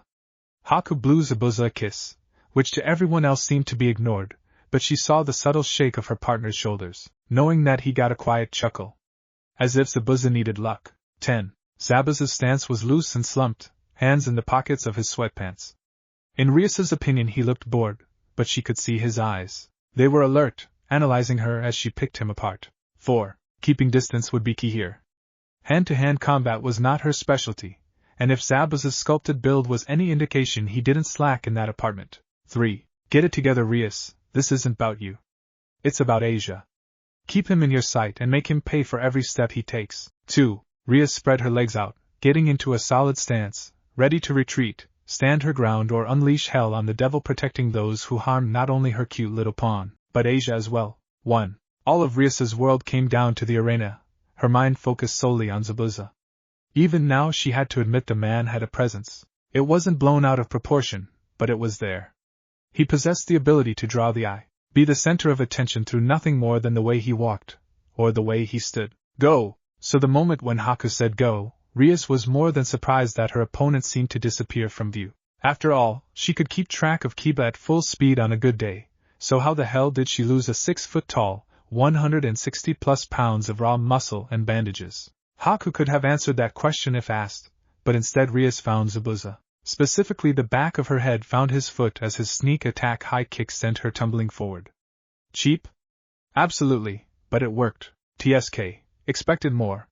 Zabuza took his hands out of his pockets as Rias got back to her feet from her tumble, not wasting any time with aiming as she began to carpet bomb the area around Zabuza with basketball-sized blasts of destructive energy. Forced onto the defensive, Zabuza retreated backwards, never taking his eyes off Rias as she continued her barrage. What followed could be best described as the Gremory heir taking potshot after potshot after potshot at Zabuza as he fled left, right, or just fell back, increasing the distance between the two combatants. As her opponent ducked and weaved through the chaos she was raining down on him, Rias slowly worked her way back until she was pressed up against the barrier, the splitting headache that was throwing off her aim telling her that another kick like that wouldn't knock her out, but it'd certainly make anything magic-related difficult to do. For all the spells being thrown his way, Zabuza didn't look panicked. He met every rapid-fire spell with quiet indifference, as he seemed to fade back and forth between the small bits of safety. So Rias took a gamble, as she began to gather power. Seeing his chance, Zabuza took it as he charged forward, keeping himself low to the ground to minimize the target. But that wasn't what drew her attention. No, it was the faint murky, purple haze that was starting to outline Zabuza's hands and feet. Rias made sure to take careful aim as the gathered demonic energy grew to roughly her size. It was a do-or-die shot, but that was the fun part. Once Zabuza was less than 20 paces away she let loose the power of destruction. Zabuza smirked as the crimson and black ball of death came barreling towards him. Time to see if this damn thing works, he thought as he shot his aura-enhanced fist forward to strike the spell head-on. Oh my, guess that's game.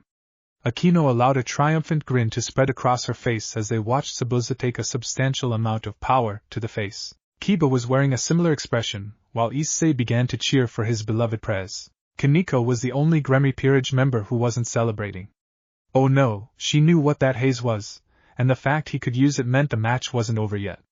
No over, Senjutsu, and she was proven right as the dust from the explosion cleared. Zabuza and Rias were locked in close combat, the red-haired devil unable to regain the needed distance under the Zabuza's constant assault.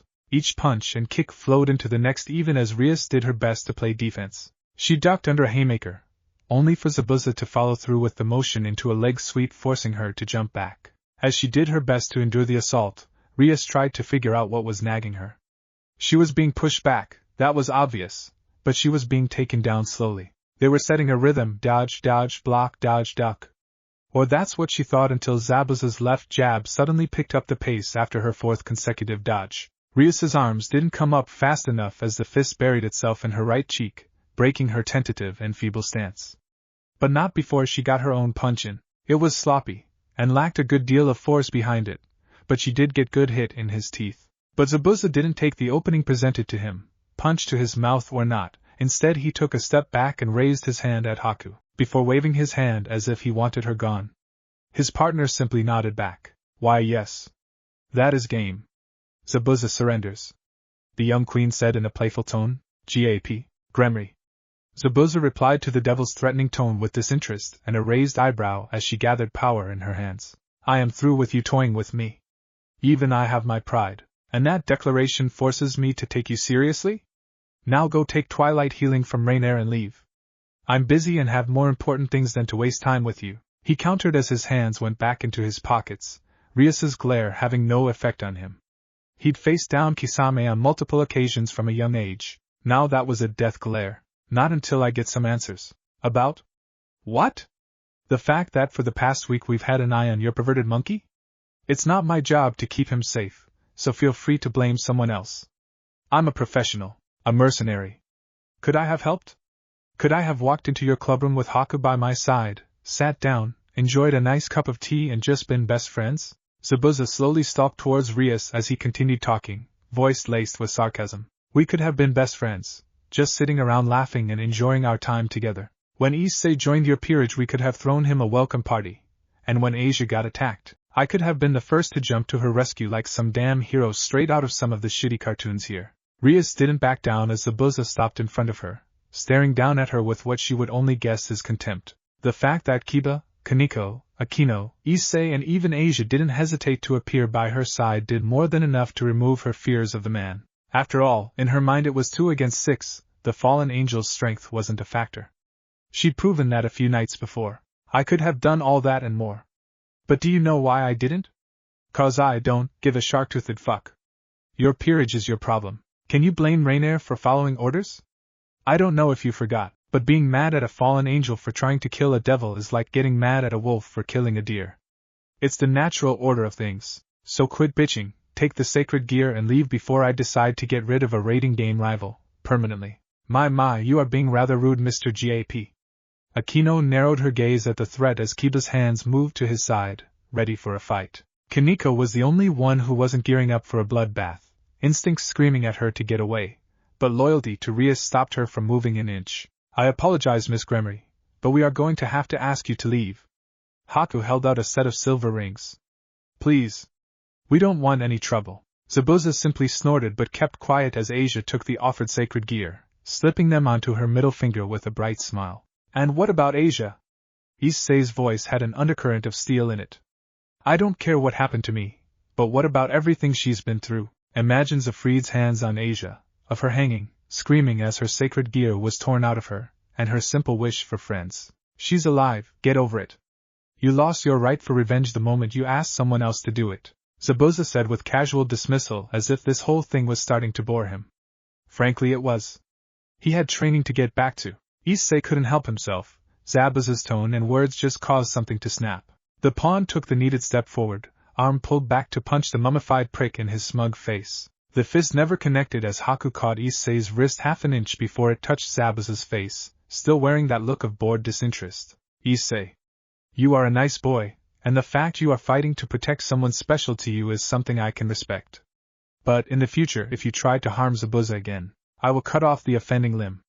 The warmth and kindness that everyone had come to associate with Haku had disappeared, replaced with pure, bone-chilling ice. GAP, you had better watch yourself in the future. If any of your people attack my peerage again, I will personally end you. Rias turned to leave after her final warning before a chuckle cut her off. It started off as a deep rumbling, but eventually Zabuza couldn't hold himself back as he laughed the threat off. Gremory, I appreciate the warning, but Zabuza grinned beneath his bandages as he finally let his killing intent loose, driving Issei, Asia and the fallen angels to their knees with relative ease as the rest struggled to not collapse, Kaneko fighting to stop herself from hyperventilating. He leaned close, whispering in Rias's ear, as Zabuza ignored the shivers that ran down her spine, while Rias could only try, and with great effort fail. You are nothing more than a naive little girl against the demon. But whether you end up as an ally or an enemy is in your hands, Gremory. Now, here's the deal. You leave my pawns alone, and I'll give you information that will protect something rather important to you, your marriage. Would you be interested? Rias found the strength to meet Zabuza's eye out of the corner of her gaze before nodding slightly. The fact she wasn't on her knees like some of the others was one thing she had going for her. In fact, aside from Haku, she seemed to take it the best. Phoenix is on the move, and you don't got much time. I brought you here to see how you'd stack up to Chicken Boy, but as you stand now, going to take either a good chunk of luck, or some hired hands. Either way, not my problem. Zabuza stepped back, but not before sliding a business card into the girl's pocket. Haku smiled once the Gremory peerage disappeared in a burst of crimson light through at Transportation Circle. Rias beating a hasty retreat, ignoring the few scattered protests, in favor of getting a head start dealing with her unwanted fiancé, or specifically that he was up to something. Did things go the way she wanted them to? Not in the slightest. We certainly didn't make any friends today, but that didn't bother her too much. Zabuza got his chance to get a better read on Rias after all. Rio, for your thoughts? Zabuza simply rolled his shoulders. If I was anyone else, I'd say I was a cheater. I have nearly 20 years of actual combat experience on any of these kids, especially when some of them are so soft. Could always not fight. Haku teased as they walked over to the trio of pawns. Zabuza only snorted in response. And do what instead? I'm a devil, I'm expected to fight. But if I'm going to fight, I'm going to win, regardless of the methods. Besides, we got a goal to achieve. Haku only hummed in response, as she suppressed the hints of a blush at the memory of that dash. A warning would have been pleasant. Calawarner deadpanned as her new master finally came over to the group, followed by Haku. To his credit, Zabuza just raised an eyebrow as if to ask why he'd bother. Sir.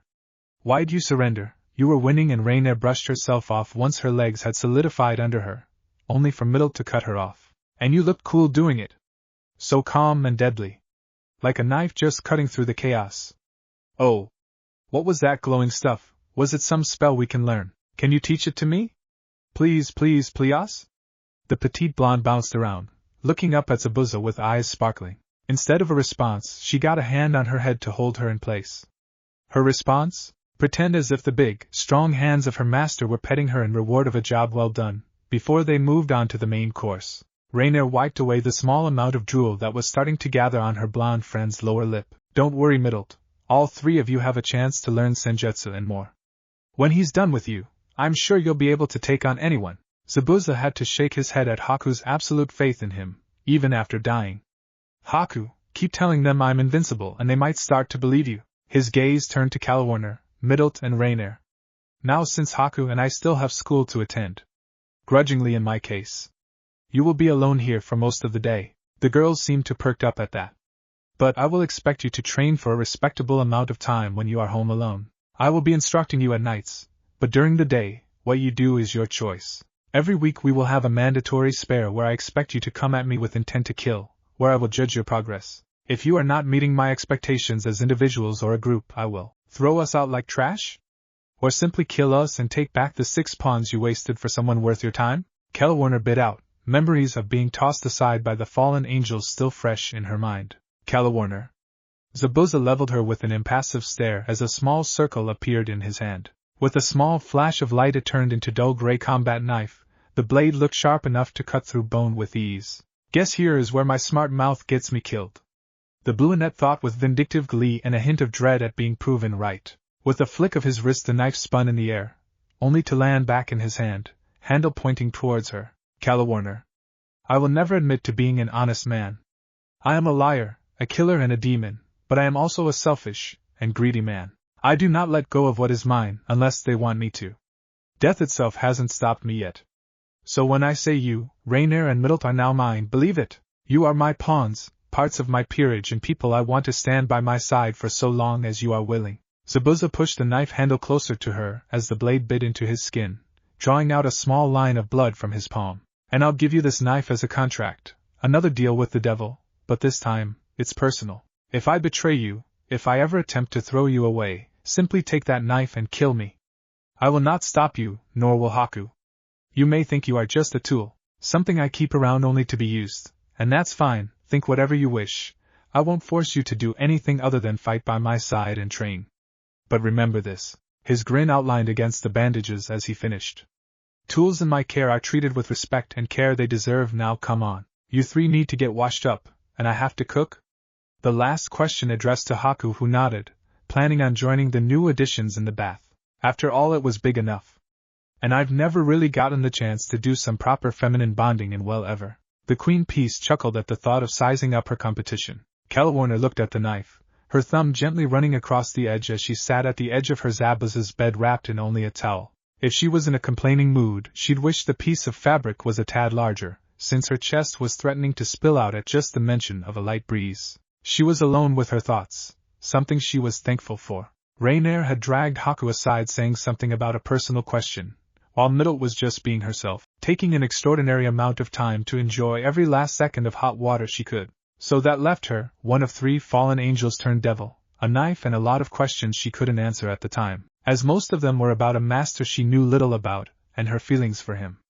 To her, it sounded like the start of a really bad joke. It was the promise that bothered her the most, or the look in his eyes as he promised her. Absolute certainty. Certain that he wouldn't betray her, or that even if he did, he'd lay down like a dog and take it. She needed more time. That's all she needed, time to watch and wait. Judge a man by their actions, and not by their words.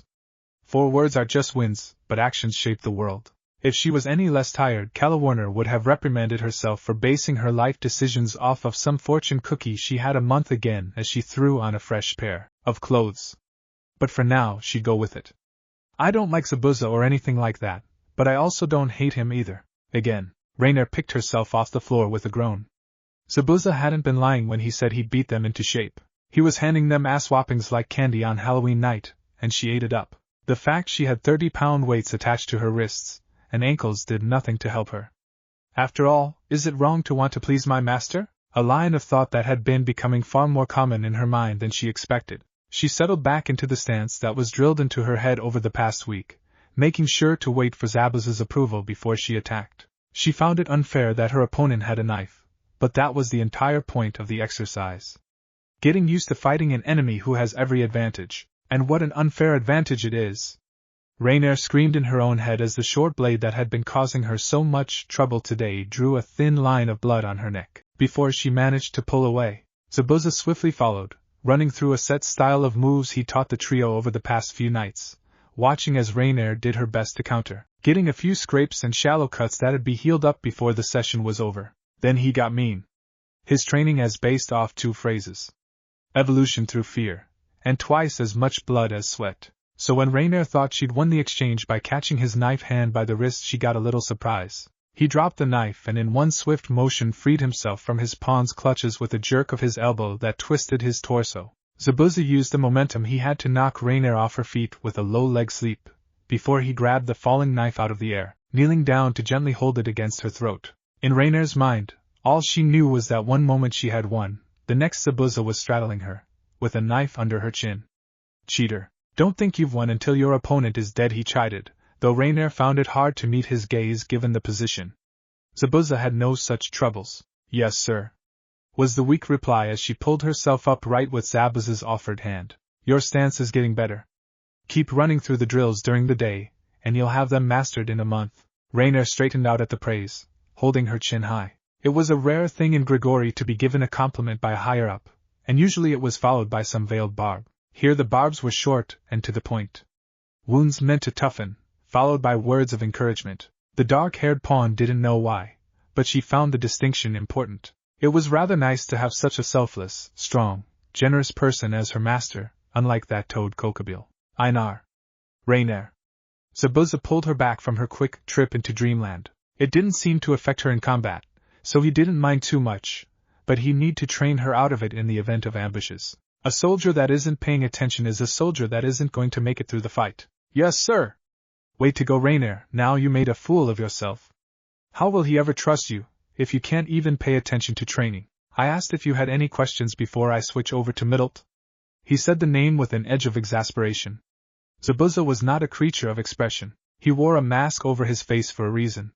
He did not feel comfortable expressing himself, so the fact that in the past week he'd been assaulted with all manners of affection from the petite blonde was slowly driving him to insanity. His continued residency on the couch didn't help either, but that was a separate point. In the past 4 days alone, he'd had his showers interrupted twice by offers to wash his back, been caught trying to change 4 times, had to pry the girl off of him more times than he wished to mention when she was feeling cuddly, and he didn't want to get started on the attempted kisses, or peeks under his bandages. Middlet was a natural ninja in his mind, and if his concentration slipped for more than a few seconds she'd have appeared out of nowhere, fingers fumbling with the strips of cloth around his mouth, or his lips dangerous close to hers. He had to give her credit for her effort.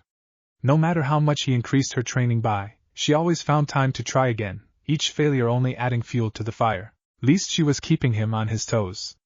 One of the downsides to being the only stealth fighter in a world of powerhouses was that he didn't have that constant threat overhead to keep his skills sharp. The blonde midget who made it her life's goal to repay Zabuza for saving her life with her first kiss among other things was the closest thing he had to a group of hunter nymphs, keeping him in shape. Frankly, he could decide which was a scarier prospect, death by hunter nymph or death by Haku. Haku, the girl who was being an outspoken supporter of Middlet's antics. Haku, who was rather evasive whenever he asked her what she was doing. The whole situation was a minefield that he felt would be better remedied with a simple yes or no. If his queen was perfectly willing to let Middlet fill out her desires, fine. Zabuza would do it just to calm the girl down. He was a practical man after all. Kiss the girl, shut her up, move on with his life. But if the answer was no, he'd stick to his guns until the teasing had finished or Middlet gave up. He would be hard-pressed to say he loved Haku, just as he'd be hard-pressed to say he loved anyone in his life. He did, as much as a demon could, but years of emotional suppression do not just disappear completely, and saying it out loud to anyone other than himself or Haku herself seemed like exposing a weakness. So, he'd stay quiet and deal with constantly double-checking the lock on the bathroom door, possibly getting a deadbolt for the damn thing, as well as throwing Middlet out of his room from her various hiding places till things blew over. Unaware of her king's mental dispute, Rainier shook her head, resolving to get the sets down in 2 weeks to eke out another compliment. After all, Haku's advice was Zabuza values loyalty and hard work. And his rewards are generous. And if that little look she gave me meant anything, she approves of. Keep it up. Remember, there is no such thing as shitty steel, only poor swordsmiths. Whatever idiot was in charge of training you as fallen angels would have been charged with treason if I had a say in the matter. Sir, there wasn't any formal training among the Gregory, Rainier corrected Zabuza, who only sighed. The idiots call this a war. It's more like a bunch of petty slap fighting. The Leaf would have a field day with this sort of fighting. He mumbled under his breath before giving Rainier one last pat on the head to send her off. Now he got to deal with the blonde devil. Lovely. Haku was having the time of her life, as she instructed Calawarner on how to properly throw Sinan. Things were going according to plan. She had 3 new friends to spend time with, and best of all, she had the perfect chance to let Zabuza stew. It was a rare thing to catch her partner off guard, but one thing she could always poke a little fun at is his newfound loyalty to her. So she'd give it another week or 2 of Middlet advances and his only slightly pleading looks for help, or her to do anything. But no. This was much too fun. Besides, Middlet gave her these cute little puppy eyes when she asked for her help. How could she say no to that?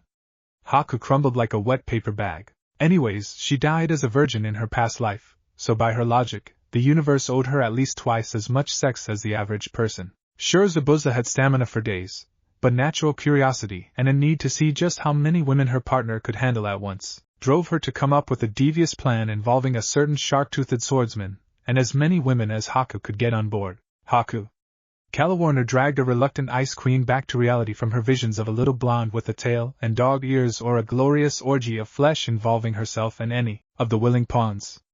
Haku filed both thoughts away for a birthday or Christmas present at a later date. Specifically her own. Yes?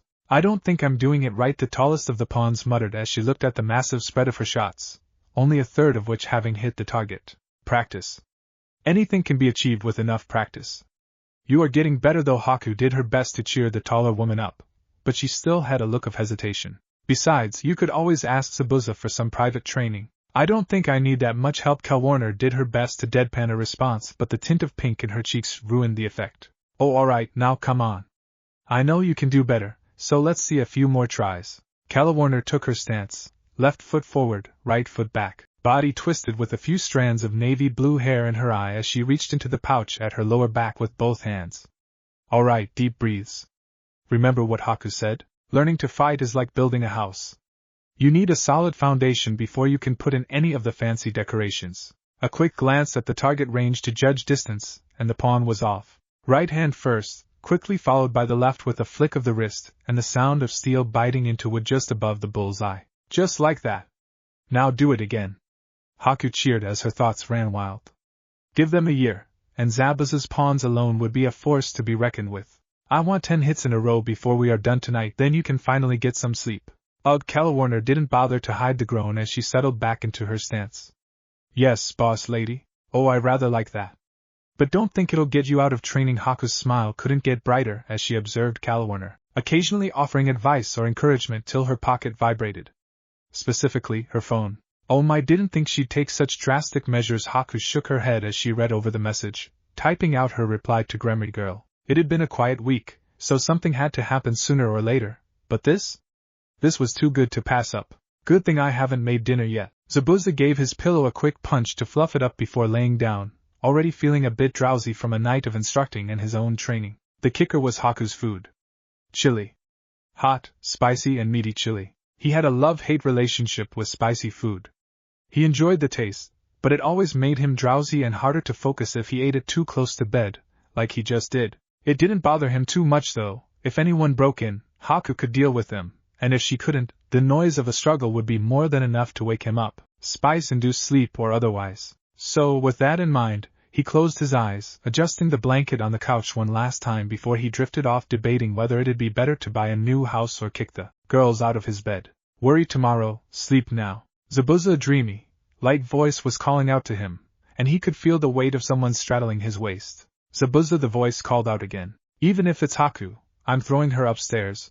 I've had enough of these mixed messages for one day. Zabuza, a third time the voice gently called to him as it shook his shoulder. Fine, I'm up. What? Zabuza removed the arm over his eyes as he let them briefly adjust to the light. Oh sweet, it's too goddamn early for this.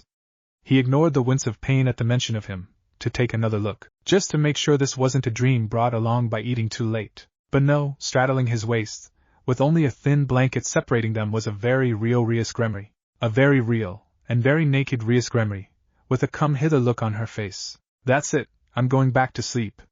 And good night. Zabuza brought his arm back up, relishing in the familiar pressure before the darkness claimed him. Or so he hoped. Well, I certainly expected more. Rias looked down at Zabuza before she leaned down, whispering in a voice she hoped sounded seductive and alluring. It's rather rude to keep a lady waiting. Especially when she's so willing. It's also rude to break into another person's house before the sun is up just because I can survive with only 2 hours of sleep. A day doesn't mean I enjoy it, he shot back. So when a beautiful woman is laying on top of you, stark naked, begging you to take her then and there, your first response is to go back to sleep. Yes. Am I not good enough for you?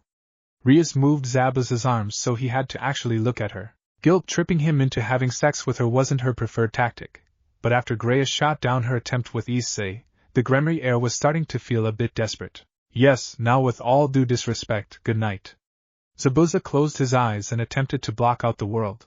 The girl's training with Senjutsu began tomorrow, and he wanted to be well rested for anything that might happen. That stung, but Rias was anything if not stubborn, so she began to kiss her way down his neck, praying that the magazines she read in advance would help.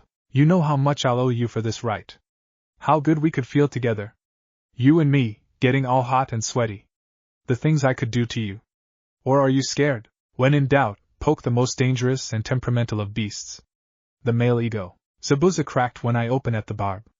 I don't think that's the point. I am not your perverted little pawn. The fact you are here, in my house, at who knows what time of night, offering what I can only assume is your virginity to me, throws up so many red flags. I could start a tacky marching band or other waste of time. Well, it's not like you were my first choice, she mumbled before sitting back up. If Zabuza was a lesser man, he'd have been entranced by the way her bounced in the darkness, peeking out in the cold, but he wasn't, and all it did was remind him of the fact that he wanted to sleep, and instead he had what could be described as a ticking time bomb straddling to his waist. I'll pay you? I didn't think I needed to explain the difference between a mercenary and a sidewalk whore to someone your age. Besides, even if I were to consider taking that job, he said the word as if it was a personal insult. I wouldn't do it, for I can't believe me, of all people, is using this excuse moral reasons. Haku said she was fine with it. That shut him up. Mostly. And I don't believe you. Rias shuffled off Zabuza's body, taking her time to stretch and show off as much of her body as possible to an uncaring Zabuza before she walked into the kitchen. She'd placed her phone on the counter just for this very situation. It took a moment, but she found the thread of messages she was looking for. And checkmate. Rias handed him the phone as she crossed her arms, propping up her chest. This whole thing was a blow to her pride, but she'd manage if it broke the contract. Still, would it kill him to at least pretend like he cares? Can I talk? Need help breaking my engagement? Sleep with someone so long as Zabuza agrees I have no issue? Well, there it was. All spelled out before him. It was certainly Haku's number. He'd been offered up on a silver platter so long as he consented. I'm really starting to hate you, Gremory, he sighed as he put the phone down onto the table. He could feel a headache coming on, the fact that Rias was back to sitting on him doing little to relieve him of it. Look, why don't you just challenge him to a raiding game for your freedom? Because he's a phoenix. Rias responded as if it was the most obvious thing in the world. I know how strong my peerage is. I trust Akino with my life. I know Kaneko and Kiba will throw themselves in front of a sword for me. But it's not a fight we could win without a miracle, so you have to go with the other option. I understand why you don't want to marry Riser. He's a prick, but why go to this extreme? Zabuza motioned to himself and a naked Rias at the mention of this with a free hand. You do realize that if word gets out we fucked, you aren't the only one who's going to get in shit. If anything, the Phoenix clan is going to be demanding my head on a pike, and while I wish to fight your brother, I'm going to do it on my terms. Terms that don't include him, enraged from making his little sister seem like a slut. He continued before glaring up at Rias. So, give me a reason. Why should I help you? Why should I go through the trouble? Why do you fight? Why should I give a damn? Because I'll pay you whatever you want, Rias yelped as Zabuza shifted, and faster than she could react, she was pinned to the couch with Zabuza looming over her, with a dangerous smile on his face. Since when did he have shark teeth? Not that he didn't pull them off with a dangerous and appealing aura, but something like serrated teeth aren't easily hidden. Zabuza ignored the sight of Rias struggling to get free, her wrist held in place above her head by just one of his hands. Wrong answer, women. Now, why don't you try again before I decide to stop playing nice? He leaned forward to whisper the next part, the shiver running down Rias's spine. More than enough petty vengeance for now. And a bit of advice for next time, only negotiate, if you have the stronger position. Or who knows, someone might just take advantage of you. Having taken his little bit of revenge, Zabuza removed his head from the crook of Rias's neck to look at her. She was a bit shaken by the turn of events, but she refused to show it. Good, she's got spunk. More than can be said for most. I want people to see me as me. Rias spoke up, as if challenging Zabuza to talk back. For now he kept quiet. I'm always seen as Rias Gremory. Even you refer to me by that stupid name. I want to show them all I'm more than just that. I want to be more than Rias the political marriage, Rias the little sister of a Satan. I want them to look at me for me. Is that so wrong? Yes. What? Rias started before Zabuza's free hand covered her mouth. The last thing he needed right now was to wake up his pawns.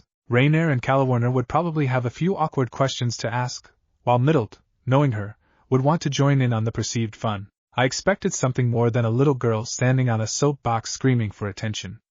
I thought you better than someone who cared for the opinion of sheep. Zabuza ignored the glare being sent his way as he removed his hand. The last thing he wanted was a bite wound as the insult cherry on top. I don't want attention. I want respect. Rias ground out, getting a short laugh from the swordsman. Then why are you here? begging for me to bend you over my counter and fuck you like a common tramp. Don't ask me for something stupid like that. If you are going to sell your soul to a demon, at least have the balls to ask for the power to choose your own destiny. Fine. Rias shot up in a quick burst of strength to get back on top, looking down on at a rather smug-looking devil. The image of an angry and naked woman with a glowing red spell odum pointed at his face was far more appealing. What can I say? I like my partners like my swords, with a backbone of steel and a lethal edge to them. Now, if this was what I woke up to, I'd be far more open to the idea of ravishing you. Would still ask for dinner and a movie first, but that's 'cause I'm the romantic old prude. Zabuza lied through his teeth, not at all bothered by the change in position. Rias blinked, then went back to glaring at the annoying man, her patience having run out. Funny. Now, are you going to help me or not? And if so, for how much? Yes, and for free. Stop playing with me, GAP. I'm not in the mood for your games. You spent a week keeping tabs on my peerage, you saved a group of fallen angels who killed my pawn not once but twice, saying all you wanted was a chance to spare, and now you are just screwing with me for the sake of it. So? Straight answer. Why are you helping me? Zabuza shrugged in disinterest. Same reason I saved the fallen angels. You are useful to me. If the Gremory owes me a favor, great. If said Gremory has a Longinus under her command, better. Haku seems to have a soft spot for you, so I'm rather forced to help. Or as I've said before, I have this annoying habit of picking up broken birds. Makes me a regular old saint, and if a certain perverted idiot so happens to disappear in battle one day, and Haku by some wacky and twisted quirk of fate picks up his sacred gear, well, terrible things happen to good people. Alright, well, Rias was at an impasse. She wasn't sure what to do next. Thankfully Zabuza did. It mostly involved pushing Rias off of himself so she was seated on the couch before throwing a blanket over her. Now, my suggestion is in the morning you send Riser a formal challenge to annul the engagement. Get a few days, a week or two if possible, for training and make sure you can bring in 2 extras to the fight. Phoenix is enough of an arrogant bastard he'll probably accept, if not make something up that'll piss him off. Just don't tell him you lost your virginity. That's an entire can of worms I don't feel like opening. An annoyed immortal makes mistakes. An enraged one is a pain in the ass. Zabuza stood up to take the short walk over to the other couch before dropping onto it with a groan. You can sleep here if you want, or you can head home, just be sure to close the door. I don't care either way, but get some rest. You are not going to be enjoying the next few days, Gremory. With that said, Zabuza closed his eyes for the last time that night, only to be interrupted again by a quiet voice from across the room. Zabuza, what? This is just getting ridiculous, thanks for helping. You can thank me by getting some damn sleep, or once we've actually won. So, good night, Rias. I would kill for my iPod right now. Rias looked at the sleeping swordsman, trying to figure out what was going through his head. Very little made sense right now, and she had this nagging feeling in the back of her mind that she was missing a few key pieces to the puzzle across from her. First was his attitude. 1 minute he's ready to kill me, the next he's offering me help. Second was his skill. Her tactical skills were screaming at her that he was hiding something. That for all that swagger and threats were something he could back up on a moment's notice. But she had no proof. Which brought her to the crux of the matter. Zabuza was an enigma. There were only 3 confirmed facts she could use when dealing with him. He was a recluse. Prior to attending the academy, any sighting of the GAP heir was a ghost story. Well, aside from one incident, the disappearance of an entire peerage. A human who was reincarnated into a devil. Managed to work his way through the ranks to high class and let the power get to his head. One of the Satans threw a party and in a rare show the GAP heir attended, accompanied by his new, solo piece. From there things got murky. Some say the reincarnated devil made some rather lewd overpasses to Haku, while others talked about Zabuza throwing the first punch. No one really knew. All Rias knew was that the reincarnated devil left the party with a broken nose while swearing to get revenge on a 12-year-old Zabuza for the embarrassment. And as cliché as it sounded, even in her mind, the devil with a broken nose was never heard from again. As if they never existed in the first place. Zabuza's words came back to her. If I had any hand in this, Issei's corpse would have been fish food for the past 4 days, and you'd have no idea I was even involved, much less that Issei was even dead. No, he'd simply fade into the mist. After all, I'm a professional. A rather chilling thought, still I'll keep an eye on him. 2 people can play at whatever you're up to, GAP. And the fact he was a rather attractive man would simply make the observation that much sweeter. Not again, Zabuza groaned as he was overcome with a strange sense of déjà vu at the weight of someone straddling him. If it's Gremory, I'm killing her. Good morning. Haku smiled down at Zabuza as he cracked an eye open to glare at her. The fact she was at least wearing one of his t-shirts, instead of following Gremory's example, was a small blessing he was thankful for. Thank Kami for small mercies, he thought. You. Zabuza brought a hand up to massage the bridge of his nose as he collected his thoughts before putting it back down by his side. Are in a lot of trouble, Missy. Haku leaned forward, giving the newly awoken teen a chaste kiss with a playful smile. Oh? And are you going to punish me? She didn't pull back as she felt Zabuza's hands come up to give her bare ass a possessive squeeze. Yes. Now get dressed, get Gremory the fuck out of my house and tell the girls they have the day off. As he spoke, Zabuza traced one hand up Haku's spine, suppressing a smile as she shivered under his touch. Once his hand was behind her neck, he pulled her closer for a passionate kiss. They stayed connected for a few moments, Zabuza not letting Haku pull away as their tongues intertwined and battled for dominance in each other's mouth. Finally Zabuza let his queen go, smirking at her flushed face and breathless expression. You seem to be enjoying your punishment a little too much, he teased. I aim to please, sir. Haku grinned as she sat back up, not trusting herself to have the control necessary to stop if she went any further. Zabuza's orders come before personal pleasure. Good. Now up. I have to send the twins a message before you get a proper reprimand. He had to chuckle at the small pout Haku gave him, before he pushed her onto the couch. Don't look at me like that. You'll have my full attention for hours to come. Zabuza whispered in her ear. Tease Haku gave him one last peck on the cheek before standing up. As loath as she was to admit it, work came before pleasure. Now to find my damn phone, Zabuza thought as he cracked his neck. Middle, what are you doing? The small blonde ignored Calawarner, and her curious look as she continued to press her ear to the door of the only bedroom in the house, imagination going wild. This is far more important than talking to the hag. Curiosity piqued, the eldest pawn walked over towards the door, moving a strand of hair out of the way as she pressed against the cool wood. It took her a moment for her hearing to adjust to the quiet and muffled sounds, and took her even longer to figure out exactly what she was listening to. The pervert. In retrospect, the faint blush on Middle's face, and the fact they were standing outside Zabuza's locked room should have clued her in. WHWHWA-. Calawarner started before Middle jumped up to silence her with a pair of hands firmly over her mouth. Right now, the blonde's greatest priority was allowing this to go uninterrupted. Shut your mouth. They are just getting to the good part. Middle whisper yelled at her peeping companion, blue eyes glaring up at the taller women who'd regained her composure. Mostly. Oh, how long have they been in there? Calawarner just had to ask as Middle slid back to the door. What time is it? The blonde whispered back. Little after 1. Why? About 3 hours then. Calawarner blinked, caught between worry for Haku and a sense of jealousy that she did her best to smother with various curse words in her own mind. I am not jealous. Move over. It was Middle's turn to raise an eyebrow, not needing to voice the question. Because he is my master and well, a girl wants to make sure he doesn't hurt himself. It's not like I care or anything. The brunette snapped quietly. Middle grinned like a cat that caught a particularly juicy mouse, but didn't say a word as she slid over to allow the other women her space. Which is exactly how Renegotiating found them 30 minutes later. She had the sense not to ask why her friends were standing outside Zabuza's room. Instead she just knelt down to take a listen for herself, freezing with shock once she heard a particularly loud moan. So there they stood. The first out of a perverted sense of victory that her master wasn't wasting that perfect body of his with celibacy, and plots to make sure she had her turn. The second stayed locked in a mental debate with herself on what she was feeling, against what she should be feeling. The last of the trio just sat there blushing, listening and wishing she was on the other side of the door. Later, on their way to meet up with the Gremory peerage, Zabuza would wonder why Middle had the biggest grin on her face, while Calawarner and Renegotiating couldn't bring themselves to look him in the eye with their beet red faces. The number 6 seeming to be the current topic of discussion. Rias was rather happy with herself. She may not have managed to break her engagement, but she had a good feeling. It had taken her 4 encounters with the boy, but she could see something in his eyes. Something she and the rest of her peerage lacked. Not that the fact bothered her, since she enjoyed Kaneko as her quiet, snack-eating self.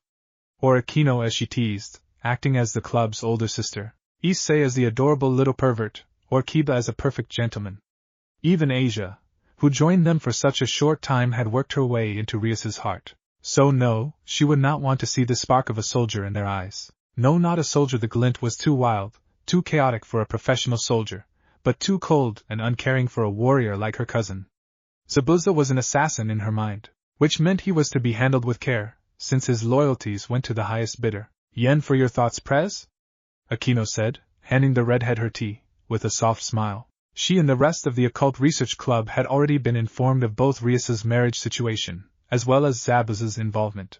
To say Issei was not pleased was an understatement, but he accepted it grudgingly after a bit of convincing from Asia. That girl truly is a saint. The blonde had already seemed to forgive the fallen angels for not trying to kill her, but actually getting away with it. Rias just shrugged at her queen's question, looking over the quiet scene of her peerage relaxing in the clubroom. Kaneko munching on some snacks, Kiba reading, and her two newest additions happily chatting away on the other couch. Just wishing that GAP would show up. The more time she wasted, meant the worse off her chances of breaking the engagement were. She'd sent the challenge first thing this morning, so it was only a matter of time that Riser sent his reply. As if summoned by her words, a glowing magical circle appeared in the clubroom.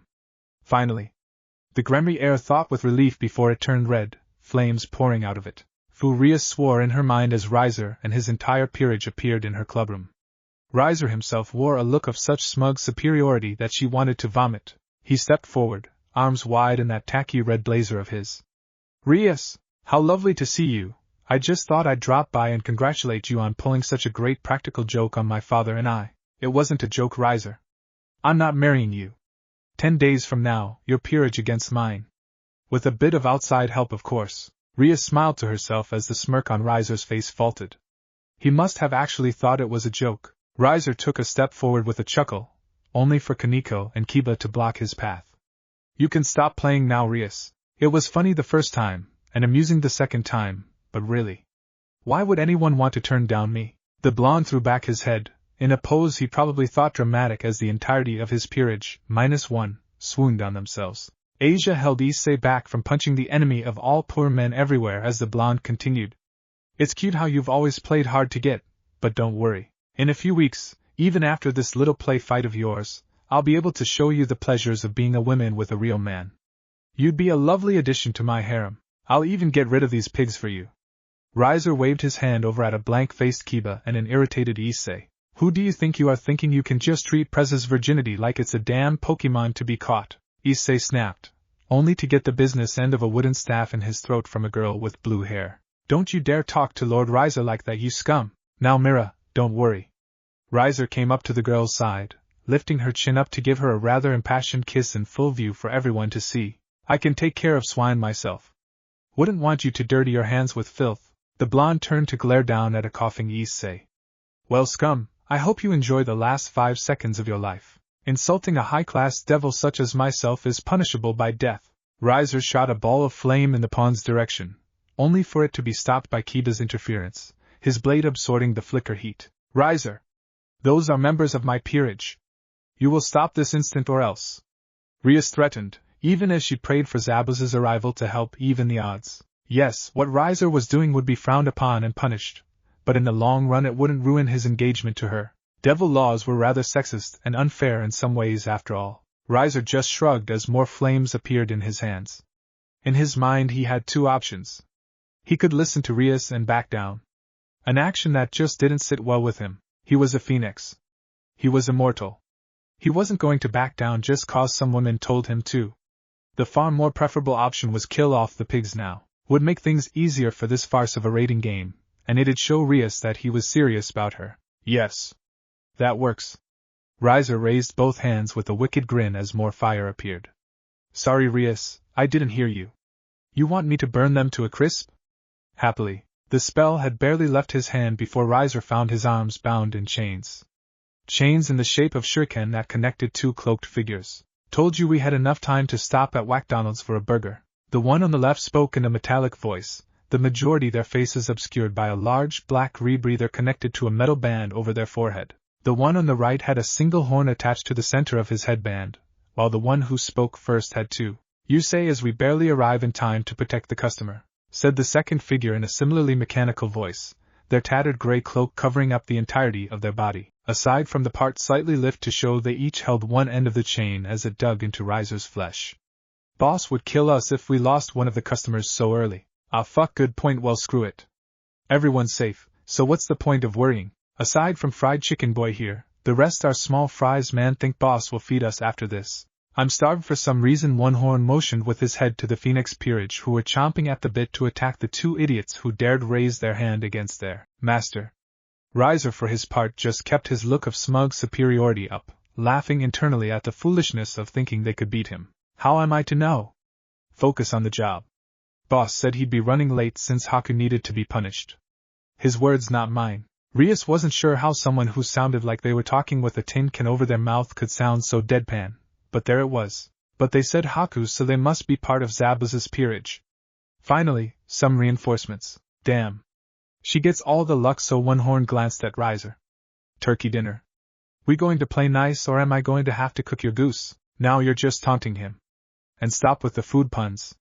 I don't want my last meal before boss kills us to be chicken nuggets bigger than Phoenix's balls, or his brain. The metaphor works both ways, really. That was the straw that broke the camel's back as a pair of girls with cat ears charged forward, not going to take another insult to their master lying down. Just die, you scum! They screamed in unison as they jumped up, fists on a collision course with the masked intruders' faces, even as they heard their master grunt in pain as his arms were torn off. The intruders sidestepped the enraged swipes with ease, cloaks swaying in the wind as One Horn's right hand and Two Horn's left hand rose into view to reveal a set of large clawed gauntlets. One Horn and Two Horn were a work of symmetry as they spun on their heels, grabbing the cat-ear twins by the back of their head, smiling under their masks at the screams of pain as they squeezed their metallic hands.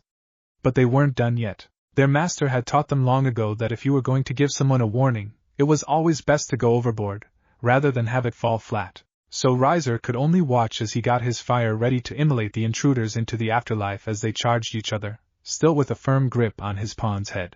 The sound they made as the cat girls' faces were smashed together were something he'd remember for days to come. Next, the masked duo said in unison as they unceremoniously tossed the unconscious pair of girls to the floor like a set of used rags. They didn't even blink at the blood that was soaking into the carpet as it leaked out of what remained of the girls' noses. No. No, next. This foolishness stops now. A new voice spoke up. Calm, cold and familiar to Riser and Rias.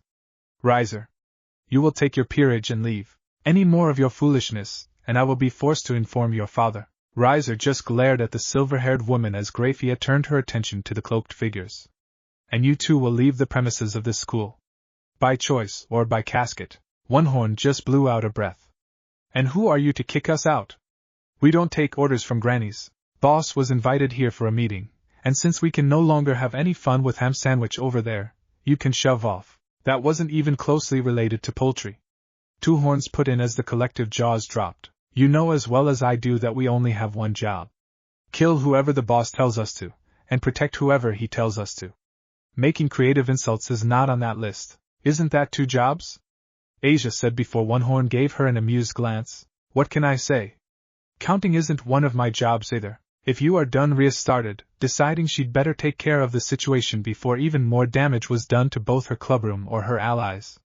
Big sis, they are with me, and only interfered because Riser, she shot him a glare, only getting a blown kiss in response.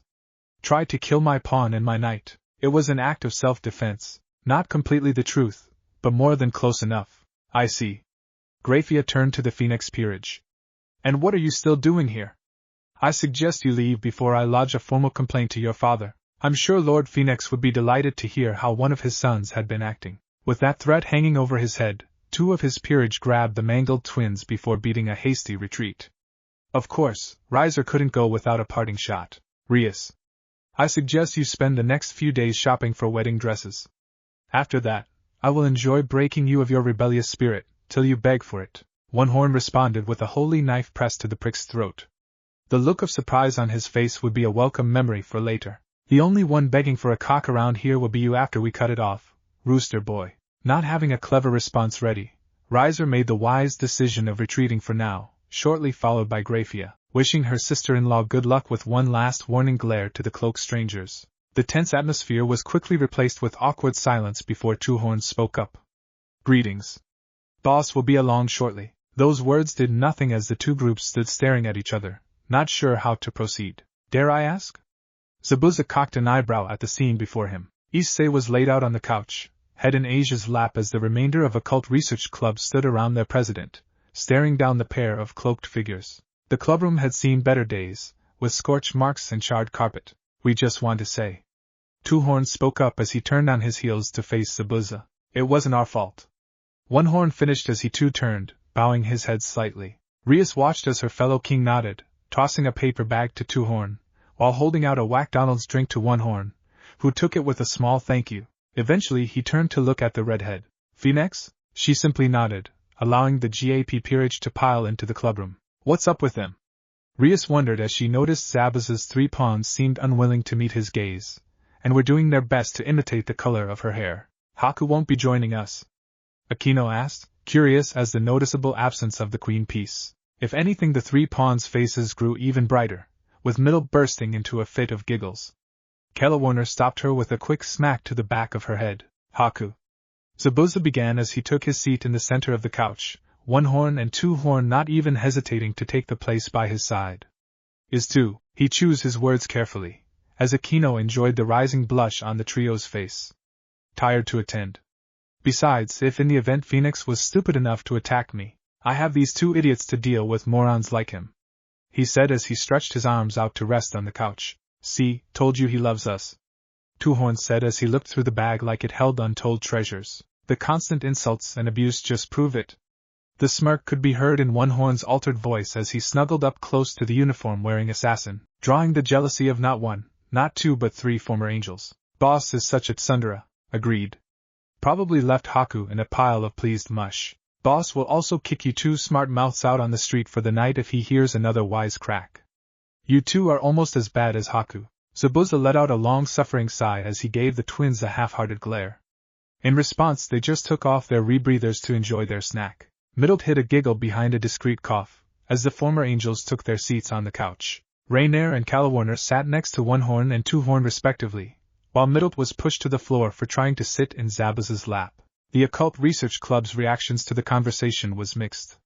Rias ignored the chatter, anxious to get down to business. Asia was too busy fussing over Issei to care, while the pawn did his best to not think about a naked Haku. He didn't have any definitive proof of what Zabuza would do to him if he allowed his mind to wander, but it wasn't going to be something as easily walked off as the beatings from the kendo club. Kiba kept up his polite smile, as Akino seemed to be bouncing in place wanting to hear some dirty details. Kaneko just stared at the cloaked twins, watching them with interest. Tsundere, the twins said in their distorted tone before Two Horns started picking at the fries, while One Horn drank the shake. And you are late because you stopped for lunch? Rias asked, her tone laced with ice. Zabuza just shrugged it off. Blame it on the poor service industry. Zabuza shrugged off the reprimand with ease. But enough screwing around. Time to talk business. Without introducing us to your companions? Kiba asked. Gozu. One Horn raised a hand in greeting at Zabuza's clipped introduction. And Meizu. Two Horn flipped Kiba off with his free hand as he continued to snack, prompting a small smack to the back of his head from Zabuza. Be polite. They are customers, or in other words, suckers. Zabuza thought with a hidden smirk. Getting soft there, boss. That one barely even stunned Meizu was cut off by a second smack, as Gozu quietly drank his shake. At least Gozu was wise enough to keep quiet and listen to orders the first time. If you are done? Rias was starting to wish that Zabuza's subordinates were as professional as the man himself. Now. How long do we have until the match? Where are we training? And finally, we have to talk payment. I was under the impression that we'd already discussed payment. Rias could feel her face heating up as memories of the last night came back to her, only to fight the embarrassment back down. Yes, we did. But I have an alteration to the terms.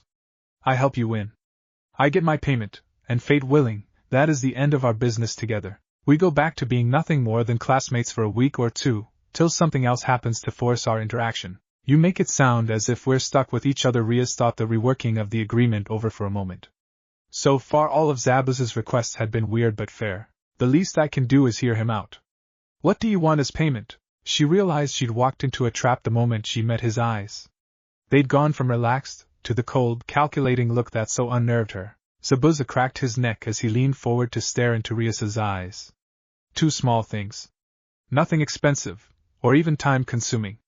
You are friends with Sona Citri, correct? Rias just nodded, not sure what her childhood friend had to do with anything. Then for the first payment, I want you to talk to her about her sister. Find out as much as you can about Serafal and her peerage. Nothing special. I don't want techniques or weaknesses. I just want names, favorite food, regular hangouts, anything that you are willing to give. And if she isn't willing to give me those details, your problem, not mine. Zabuza shrugged. As for the second part, it's rather similar to the first dash. Rias could see where the conversation was going as she interrupted.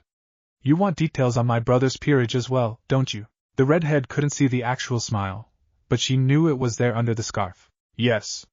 That is my price. Rather reasonable, don't you think? A bit of info for a fan of Satan Pink and Satan Red and you get your freedom. And if I refuse, then I'll enjoy the chance to buy Haku and the rest of my peerage some new formal wear. I've never been to a wedding before, but I hear they are quite fun. Zabuza's thoughts echoed her own. Without his assistance she was doomed. Fine. Rias said with a sigh, cursing herself, Zabuza and in particular Razor for forcing her into this position. At least Big Brother is strong enough that giving a few things away won't make too much of a difference. As for Sona, I'll talk to her tonight. There was something in the back of her mind that was screaming at her. That from the start all Zabuza had been asking for was seemingly inconsequential bits and pieces, was just so suspicious, she couldn't get a read on his intentions. Zabuza leaned back on the couch. Good, now what is your plan? Of why must these packs be so heavy? Middle whined as she struggled up the mountain path. The Occult Research Club had arrived the day before to get a head start on their training, while the GAP peerage by Zabuza's order took a day off to regroup and rest. After all, in his own words, the only one who'd be enjoying the next 13 days would be him. The damn muscle-bound sadist, the petite blonde thought as she put one foot in front of the other to make her way forward. This thing's as heavy as Rainer's fat, as she'd barely made it another 10 steps before the next complaint spilled out, a bit louder than intended. Better my perfect ass than your washboard of a chest. Rainer shot back. The girls had come a good distance under Zabuza's training regiment, but climbing a mountain in the hot sun, wearing not only the arm and leg weights, but with packs filled with what might as well be bricks, they were quickly going from tired to exhausted. Even Calawarner, the unofficial muscle of the trio, was starting to wish they could just fly to the rented house, instead taking the hike. The bickering between her fellow pawns did little to improve her mood. She had kept her mouth shut for the past 2 days, since saying anything might bring her grievances with this plan out into the air. She had to remind herself that she was just a pawn, and regardless of what she thought, Zabuza made the decisions. It was this lack of concentration as she wished her partners would quiet down that nearly sent her face first into the dirt path, saved only by Zabuza's quick hand grasping her shoulder. With an embarrassed flush, Calawarner righted herself and turned to thank her king, but he beat her to the punch. Rainer middled. Zabuza called out to the pair that had gotten slightly ahead. Both stopped as soon as they heard their names in Zabuza's deep tone. Drop the packs, and run along ahead with Haku. You are no use to me, half dead from heat stroke on the first day. He commanded just loud enough for them to hear. Without any more instructions needed, the 2 pawns tossed their packs to the ground and took off with a smiling Haku. So Boss Calawarner started, not sure what to say as they walked in silence. Gozu and Meizu had disappeared in the morning, Zabuza having given them their orders. Now she was stuck. Zabuza. Pardon? Only the idiots call me boss. So just Zabuza is fine. More awkward silence followed, as Zabuza tossed the discarded packs over his shoulder. At his outstretched hand, Calawarner gave hers over as well. She wasn't going to complain, but the lack of weight on her back was definitely an improvement. It was after all the first time she'd ever spent with Zabuza by herself. Normally they were training, or had Rainer or Middled, at the very least Haku to hide behind. Bo Zabuza. Can I ask you a question? Calawarner gathered up her courage after the awkward silence began to get on her nerves. I believe you already did, but seeing as we got nothing else to do. Zabuza shrugged, though in the back of Calawarner's mind she noticed the ease with which he carried the packs. Thinking about his rippling torso can wait for later. Wait, why would I be thinking about it? No, wait, shut up me? The navy-haired pawn chided herself. Why are we helping Gremory and her peerage? Especially after Calawarner trailed off at the end, not needing to complete the sentence for Zabuza to know what she was talking about. Simple. They have information I want, and it's a good chance for my debut. Zabuza said with disinterest, though he kept his attention on Calawarner in the corner of his eye. Debut? The info I can understand, but a debut? Calawarner, prior to coming to the human world, I was a notorious recluse who barely left his family home. Very few devils know anything about me besides my name, and the rumor that I didn't inherit the GAP bloodline. I'm rather proud I've managed to keep the information to myself for so long. Zabuza chuckled at Calawarner's look of confusion. I plan on using this fight to show them that I am not something to be ignored. Still doesn't explain why we are basically giving people who'd already tried to kill us another knife to do so. She mumbled only to feel Zabuza's hand on her shoulder. stopping the pair in their tracks. Calawarner. She frozen under his gaze. In the future, if you have any misgivings, just tell me. For us to work properly, we need to trust each other, and that won't happen if you are scared to talk to me. As for giving Gremory a weapon to stab us with later, I don't think that'll be a problem. She's too soft. Unless we betray her first, we'll be fine. It's the sun, the heat. Nothing else. You are not blushing. You do not like him. He's your boss, nothing more. Calawarner screamed in her own head as she nodded. Good, now come on. The others are probably wondering where we are. Zabuza took his hand off her shoulder to readjust the straps of the 3 packs he was now carrying. Inadvertently, the thought of Zabuza carrying her pack brought her back to memories of her king walking around shirtless, and so the pair continued on in silence, one of them contemplating the best way to humiliate Phoenix, while the other did her best to not imagine herself being cuddled up against Zabuza's broad chest. Zabuza. Calawarner finally broke the silence as the house they'd be staying in came into view. HM? Zabuza glanced at his pawn out of the corner of his eye as he gave his short reply. If, hypothetically, we were to turn against Gremory's group. Can I deal with the priest bitch? Hypothetically speaking, I'd be willing to give you Gremory and Aquino to finish off if it makes you happy. Like I said, I take care of my own. Calawarner's face split into a wicked grin as she saw the rest of the peerage waiting for them, Middle waving with a large smile on her face. Well, that is good to know. Hypothetically speaking, of course. Of course. Zabuza chuckled, but even Calawarner could hear the dark edge to it. And just when I thought today was going to suck, day 2, oh hell no. Middle saw Zabuza. She also saw what he was holding in his hands, and she wanted nothing to do with it. Zabuza just raised an eyebrow as he tossed the katana to Calawarner, then another to Rainer. Is there an issue? He'd been almost excited to start training the girls in the art of the sword. It had been far too long since he'd had a proper duel, Haku having as much talent with an actual blade as he had with painting. Very little. I was fine with the physical stuff. Being used as the soft, adorable punching bag for your chiseled muscles and fists. I was a little less fine the whole I'll be using a knife, while you aren't, sucker, but this I draw the line at. I'll just punch things, thank you very much. I was under the impression you liked a man with a long tool? She fell for the bait, in her own way. Zabuza, honey. It's the motion of the ocean that's the most important part, even if size of the ship plays a part. After all, you aren't going to ask the guy who rows the 2-man dinghy to captain a cruise liner, would you? You got to learn to walk before you can run, to lick before you can dash. And that is enough out of you. Raina said, hands firmly placed over her blonde friend's mouth.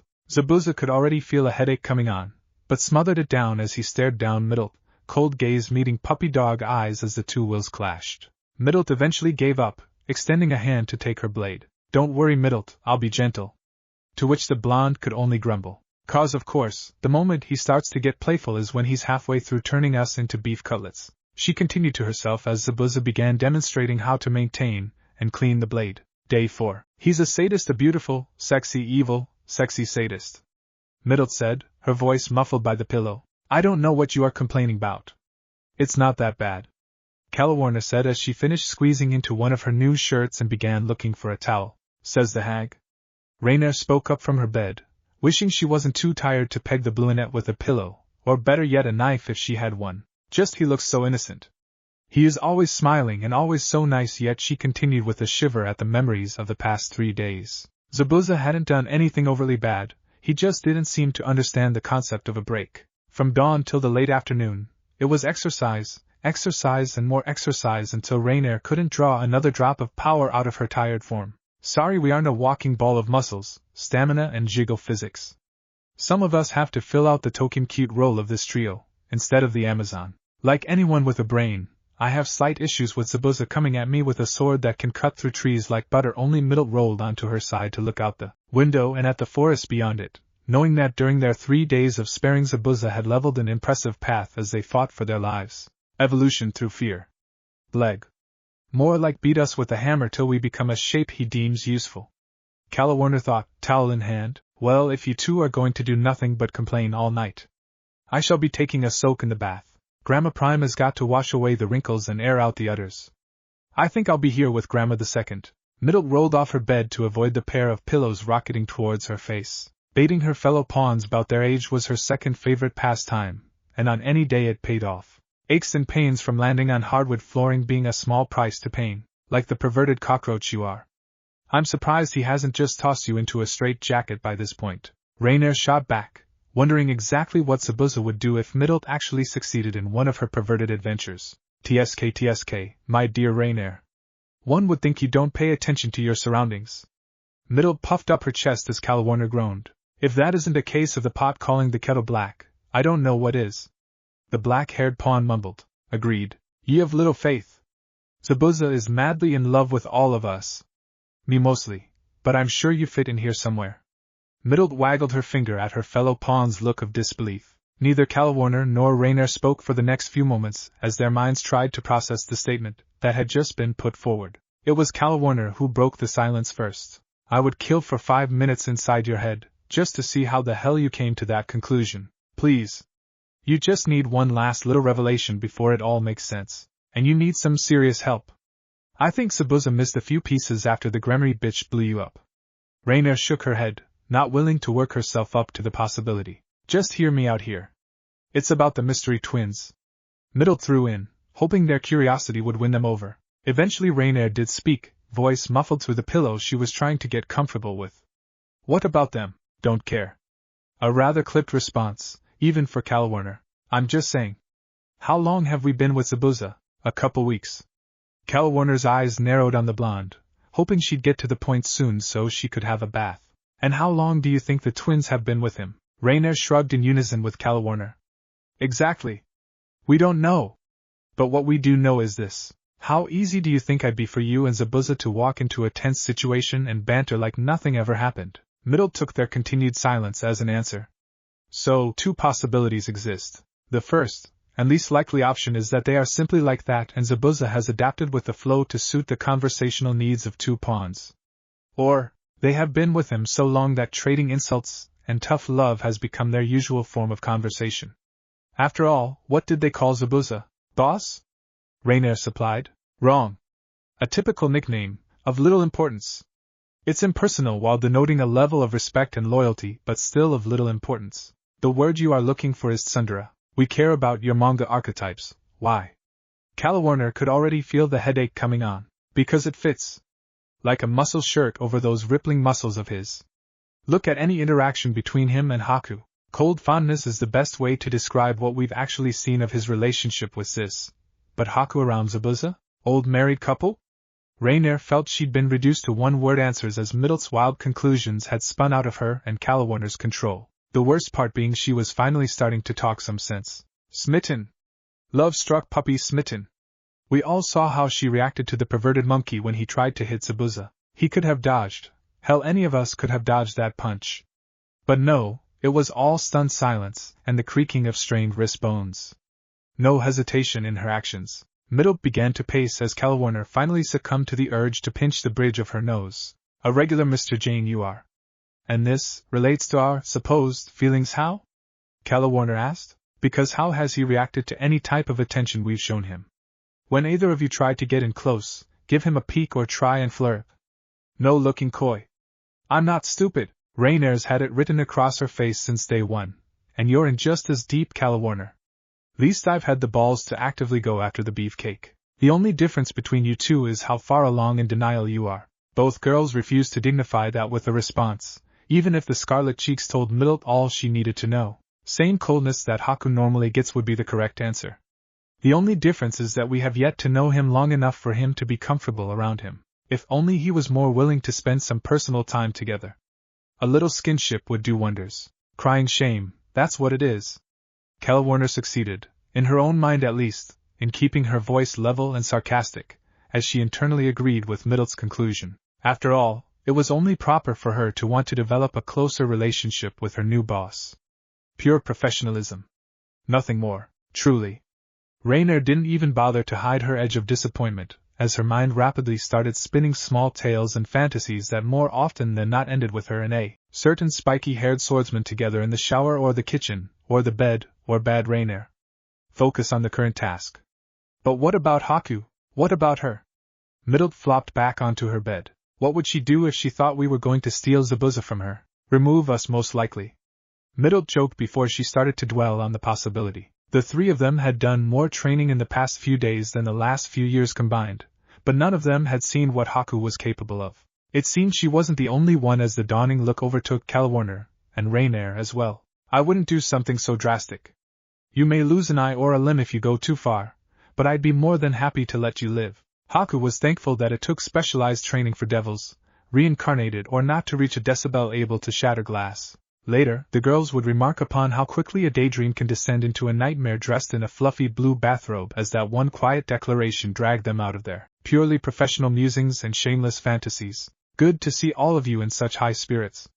To Haku's delight, and not so hidden amusement, the trio looked flushed, unable to meet her eye, like children who barely escaped getting caught with their hands in a rather naughty cookie jar. I was looking for someone to play cards with, but am I interrupting something? She asked, letting her eyes dart between Calwarner and Rainier as Middle tried to look casual. And no, we weren't. Haku. Hi, I'm well. We were dash. Sis, how nice to see you. How long have you been there? Oh, not long. Though I do agree with you about the denial. It is rather obvious, Haku said as she took a seat next to Middle, though if I am the topic of conversation, I'd be happy to join in to avoid confusion. Well, we want a piece of the Zabuza pie. Middle put forth, subtlety be damned. Haku blinked before chuckling. And, we were worried that you might not be so accepting of our feelings. We know you have been supportive of Middle's teasing, but a definitive answer would certainly help. Rainier's tone was one normally reserved for an underling dealing with their temperamental boss, thinking it was best to play things safe. I was wondering when this was going to come up. Haku let the girls sweat for a moment, as she appeared to ponder the decision. I suppose I am willing to share. If Zabuza is willing to have you, I will be more than happy to include you in our personal time. Though, do keep in mind, in the interest of fairness, you'll have to accept that Zabuza may include more than just the four of us. Possibly at the same time. The angels shared a look, wondering if they heard right, before glancing en masse at Haku, to which her only response was a wink and playful smirk. Well. Most certainly a generous offer, sis. Middle coughed, for once the only one visibly red in the face as her friends nodded in quiet agreement, taking a sudden interest in the floor. Excellent. Now, anyone for a game of cards? Well, that was rather anticlimactic, Middle said, as she began getting dressed for bed. I prefer anticlimax to having to constantly watch our step around. Haku agreed. Calwarner said, setting her hair brushed down before lying down. Middle could only shrug before flopping into her bed stark naked. She'd expected tension, love triangles, teasing and the whole plethora of drama from the situation. Instead she was given the green light and more. How clear-cut communication of interest, who'd have thought. It would be a pleasant thought to fall asleep to. Day 9. It has to be something in the water. That was the only explanation he had at this time. Zabuza wasn't thick.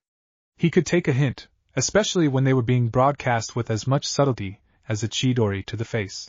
Calwarner's state of dress or lack thereof, along with Rainier's insistence on stretching whenever possible, and the less said about Middle the better. He was a hair's edge away from barring his windows and warding his entire room.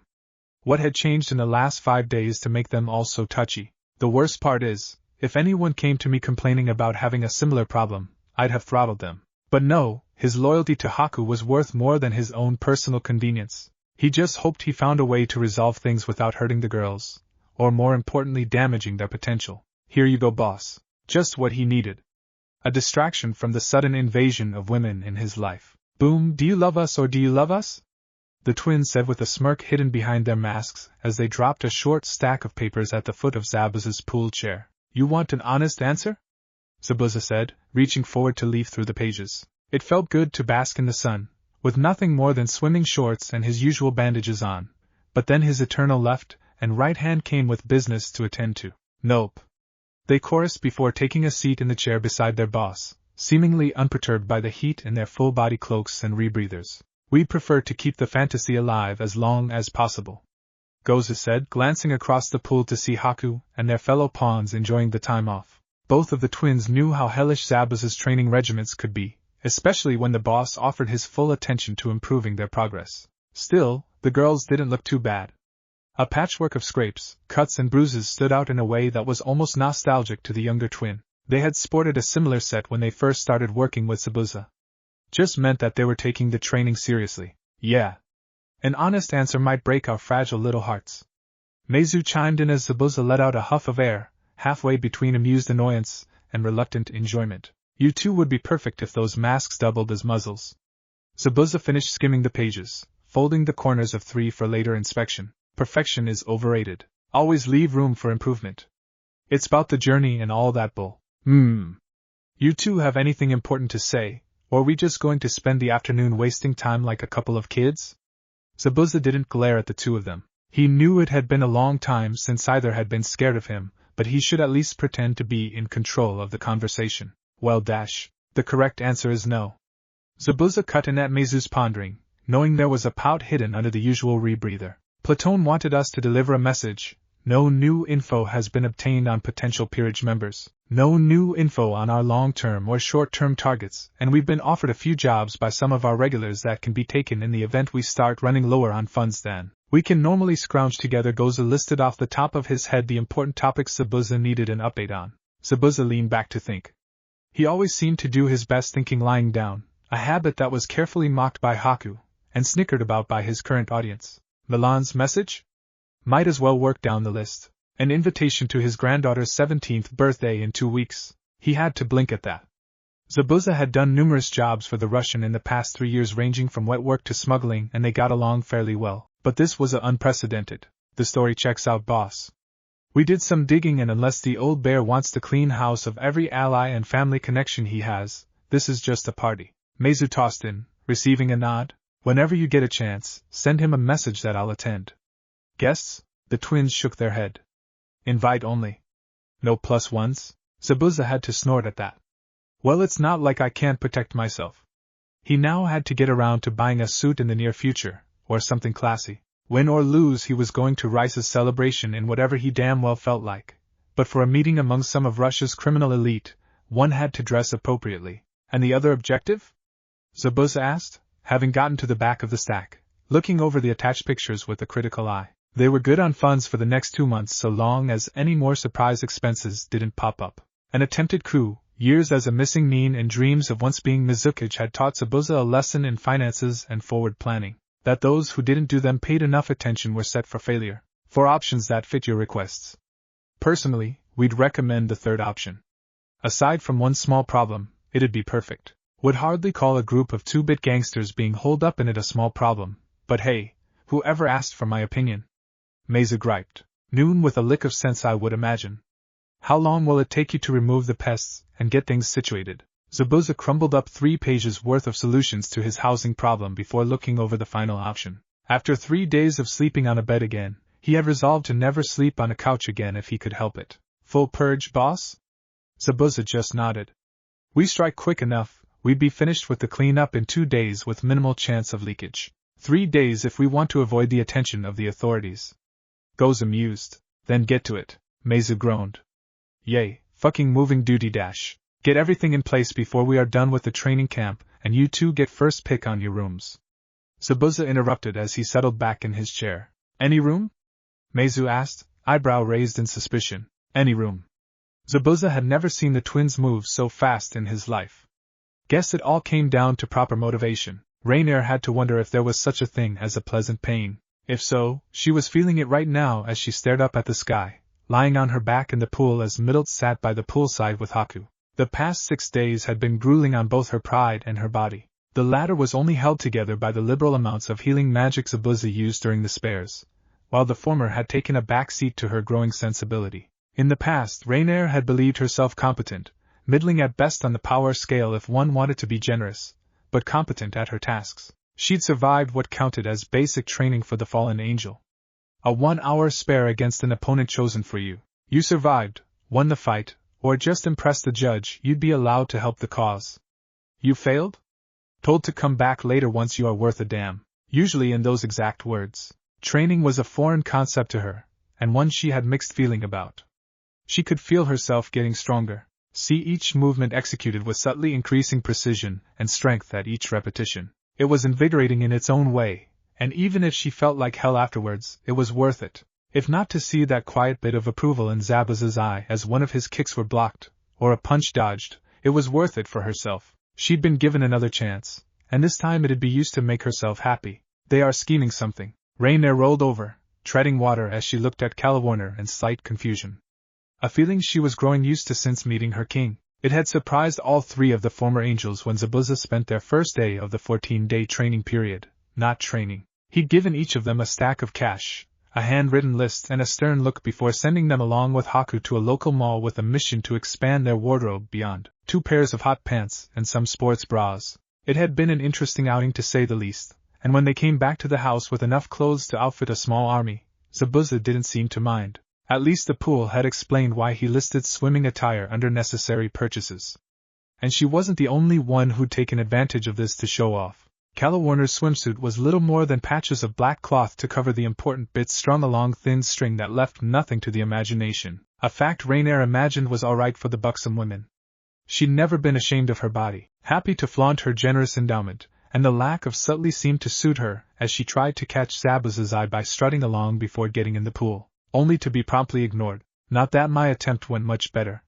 Memory of her own attempt to get Zabuza to pay attention to her strapless scarlet tee have been just as fruitful. She'd picked it for its emphasis on her waist, knowing that since she couldn't beat Calawarner in the chess department, she'd pick her battles with her hourglass figure. The fact that, in her own modest opinion, she had an ass Haku couldn't beat might work in her favor.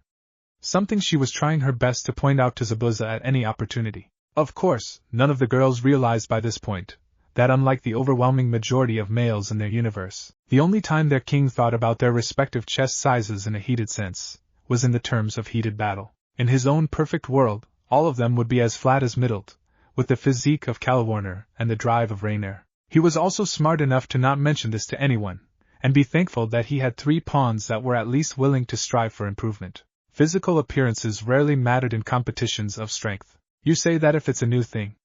Rainier responded, glancing at the aforementioned pair sitting on the ledge of the pool, quietly talking to each other. Middle was waving her arms and gesturing within her pale pink v-neck one-piece. They had to force her to wear it after hearing she planned to go swimming nude when the rest day had been announced. Things had almost resorted to physical violence before Haku smooth-talked the petite blonde down from her birthday suit. Just suspicious. Calawarner would never claim to be a prophet, but she had a feeling whatever they were up to would involve them. A thought that was only confirmed a moment later by Haku's eyes shifting from the excited blonde at her side to them as she waved for them to come closer. Rainier had to hold back a bit of jealousy as she looked at Haku. She was the only one Zabuza had commented on, even if it was a quiet nod of acceptance at the plain white bikini before going back to ignoring everyone. No. Rainier and Calawarner exclaimed at the same time, thankfully remembering to keep their voices down. Come on. You know you want to. Stud Muffin over there has spent the entire day off lounging in a chair. Even Haku thinks this is a good idea. Middle countered, disappointed that her fellow pawns weren't as excited about this as she was. Haku is Haku, you shrimp. She's not going to have to deal with him and another 3 days of training if we piss him off. Speaking of, where have you been, Haku? We don't see you at training. Rainier's voice picked up a slight accusatory tone to it as she elaborated on Calawarner's dismissal. I can promise that he won't be mad. If anything, he'll be happy that you are willing to stand against him, even if it's for fun. He does like someone with a bit of backbone after all. Haku gave the girls a meaningful look as she sidestepped the question of her whereabouts. See? That's why this is great. It'll be a few low-level water spells, nothing that'll hurt anybody, and we get to see Handsome in all his lathered-up glory. The gears were already turning in Mild's head, and whether she had backup or not, she was going through with the plan. Rainier and Calawarner shared a hesitant look. Well, it would do for him to have some fun. I'm doing this under duress, were the half-hearted excuses they fell back on before nodding their approval. Excellent. Haku clapped her hands together. Let's get started, shall we? Go! That was the only warning Zabuza got before gallons of pool water was launched at him, interrupting his musings through the combined magic effort of Haku and the girls. It was also the only warning he needed as he concentrated magic into his fingertips and took control over the liquid mass hurtling at him with ease, letting it circle around his pool chair twice to pick up a bit of momentum. Not enough to seriously hurt them, but enough to teach them a lesson. He smirked without bothering to open his eyes before shooting the water out in 5 basketball-sized chunks, nailing each of his aquatic assassins in the face, sending them backwards into the pool. A fringe benefit of being a master at silent killing was rather impressive aim without visuals on the target. His brief interruption was over as quickly as it had begun in his mind, until he felt magical power pooling in the water. The girls hadn't given up yet, and apparently Haku had decided to actually help this time. Zabuza cracked open his eyes, as he stared at the assortment of floating liquid blobs before him and the women wielding them. Standing there, each wearing a bikini and a malicious look in their eyes. He could honestly say this was the first time his new pawns had crossed his thoughts with the word attractive used as something other than a loose subjective fact. He didn't bother moving as Milt started to cackle as she tossed ball after ball of pool water at his face. From there, things just descended into chaos. "We got him!" Zabuza was on the move. He'd managed to hold his position in the pool chair for a good 10 minutes before their combined fire-water power had overwhelmed him and forced him into an active defensive strategy of dodging instead of simply reflecting their attacks back with equal force. Zabuza slipped to the side as Raynier's water whip came down next to him before ducking under Calawarner's quick two-shot burst. Middle was letting herself loose, aiming for the eyes in revenge for the mandatory sword training, as Haku's dull water needles tried to drive him into the other girl's attacks. He may have put a little too much force behind his initial counterattack.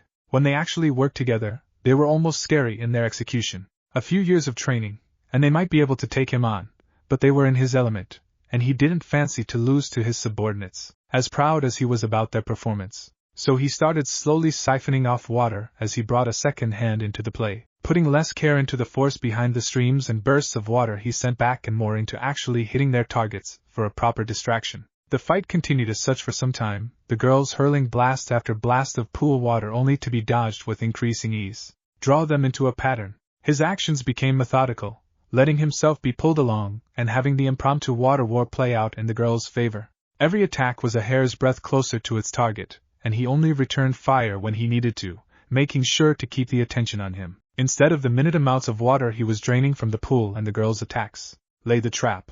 With a flick of his wrist, a blob of water was redirected back at Middlet and held in place over her eyes as he drew for time. Wait for the right moment. To many, having their vision taken away would have meant period of rest, to fix the issue before resuming warfare. To Middlet, it just gave her an excuse for friendly fire as she picked up the pace, aiming at people-shaped blurs, not caring who they actually were. Strike with precision and force. Do so without hesitation. He'd hand it to Middlet. She'd done her job well as he could see confusion dawn upon the girls. Within an hour of their battle beginning, both sides were out of ammo. The pool had been drained, only tiny puddles remaining on the plaster bottom. It was a draw in their mind, until he pointed up. Haku, Calawarner, Rainier and a still blind Middle looked up, those with their sight intact spotting a noticeable sphere of water hanging in the air 20 feet above them. It took Haku a second to realize what had happened, and the pawns another second to realize their predicament. "I would like to apologize," Calawarner started, only to get cut off by a genuine chuckle from Zabuza. Too late. With that, Zabuza brought his hand, letting his counterattack drop. Day 11. He had to wonder if the last 8 days were as torturous to the girls as they'd been to him. He hoped so, if not he'd have to further increase the training schedule. A prospect that would bite into his own workout. A person could only survive on so little sleep, devil ninja or not. "Any issues? With your plan or your hands?" Haku asked with a small smirk as Zabuza picked up another slender needle. "Funny. I can't tell who's been worse lately. The twins or you," Zabuza said, placing one hand on Haku's back as he gently pressed the needle in between her shoulder blades. The lights were dimmed, but years of practice, enhanced sight and a perfect memory of Haku's body was all he needed to work. "Oh, you love me regardless." Haku giggled at the non-committal grunt that came out of Zabuza as she carefully adjusted her position on the bed, so as to not disturb the vast array of needles that were implanted in her skin. Zabuza for his part just kept quietly working, enjoying the sight of his queen, half naked on his bed. "Who says you can't mix work and pleasure?" he thought with a hidden smirk as he began to channel a tiny amount of chakra through the needles. "I think it'll work. I have no doubt that you can deal with Phoenix regardless of what happens." Haku sighed as the familiar chakra entered her system, working away her aches and pains from 3 days of intensive training. "I'd rather not have to show my hand on someone as pathetic as Phoenix," Zabuza said as he focused on the trouble spots, removing and replacing needles at a steady pace. "It's not a question of if I can beat Phoenix. It's how to do it without giving too much away. Could always go straight to plan B," Haku suggested as she curled her toes in pleasure. It was times like this, time just spent with Zabuza, that made her day. No fire ran through her veins, she didn't see stars, it was a simple pleasant feeling, that everything was all right. "The fact I feel like I'm floating on a cloud is just a nice, fresh cherry on top. And miss out on a proper warm-up? Never." The conversation lulled for a few brief minutes as Haku soaked up the attention, having no reservations as she let out quiet moans and pleased whimpers as Zabuza worked her body with a ruthless precision. "How many? Almost got managed a 7th today." she replied, unable to speak louder than a whisper because Zabuza had found a sweet spot, and she wanted to enjoy every second of it. Zabuza just gave a quiet nod as he continued to manipulate the chakra needles. Going to share your plan with Rias? Haku asked once Zabuza was starting to wind down, watching from the corner of her eye as he gently removed the thin lengths of steel from her back, giving each a quick wipe with a sterilized cloth before tossing them onto the dresser of his temporary room. Zabuza just snorted as he threw the last needle onto the pile. Would it make a difference if I did? Gremory and her pack will do as they please regardless of what I say, especially if I let her know in advance. He took a seat at Haku's side, running a thumb over her cheek as she smiled up at him. Now out, I want to get some sleep eventually, and you got that look on your face. What look? Haku's face was the picture of innocence as she sat up. The look that promises me a sleepless night if I don't send you away now. I'm having a bath then going to bed. Hopefully uninterrupted. Spoil sport. She pouted, says the spoiled brat. He smirked back, leaning over to kiss her cheek. Now out. You can have your way with me once we've dealt with Phoenix, and if any of the girls want to have their way with you. He shrugged off the leading question. Ultimately it's up to you. I'd prefer to just give the girls what they want, but I'm not going to do so without your permission. I got enough on my plate with the idiots, I don't need you mad at me as well. Zabuza added as an afterthought as he rearranged the needles, wondering where he put the sterilizer. Good boy. Haku said, slipping her robe on as Zabuza gave one last snort. Though, this isn't going to be good. I've been thinking. She continued at a pace he knew was to drag this conversation out. You have been rather behaved lately, and the girls are rather smitten. Wouldn't have been the word I used. Just because you don't understand the heart of a young woman in love doesn't mean it can't happen. Pretty sure I don't understand the heart of a man in love, but that's besides the point. And, well, I was going to give you the same deal I gave the girls. Haku teased, watching as Zabuza processed the implications. And how long has your deal been in effect? A week or so. I admire their will to succeed. They've done everything but thrown themselves at you. Zabuza sighed, letting his shoulders drop as he sent a lukewarm glare at Haku. No, that's just middled. I'm sure she'll calm down once she's gotten what she wants. Haku smirked at the expression on Zabuza's face. A mixture of exhaustion and annoyance to create a perfect mixture of being purely done for the day. Oh, don't be like that. I thought it was rather funny, you pointedly trying to look Calawarner in the eyes as her cleavage became ever more present. How Raina seemed to be hanging off of you, or constantly dropping things when you were looking in her direction. Zabuza could only shake his head with a tired chuckle. The things I do for you. Noon's forcing you into anything. But I can tell you the girls would be happy if you showed you cared. Haku took the few steps forward necessary to stand in front of Zabuza, wrapping her arms around his waist and pulling him close. I know I was. Yes, 'cause the last thing I need is more people using me as an emotional crutch. He thought as he rested his chin on Haku's forehead, giving her a reassuring squeeze.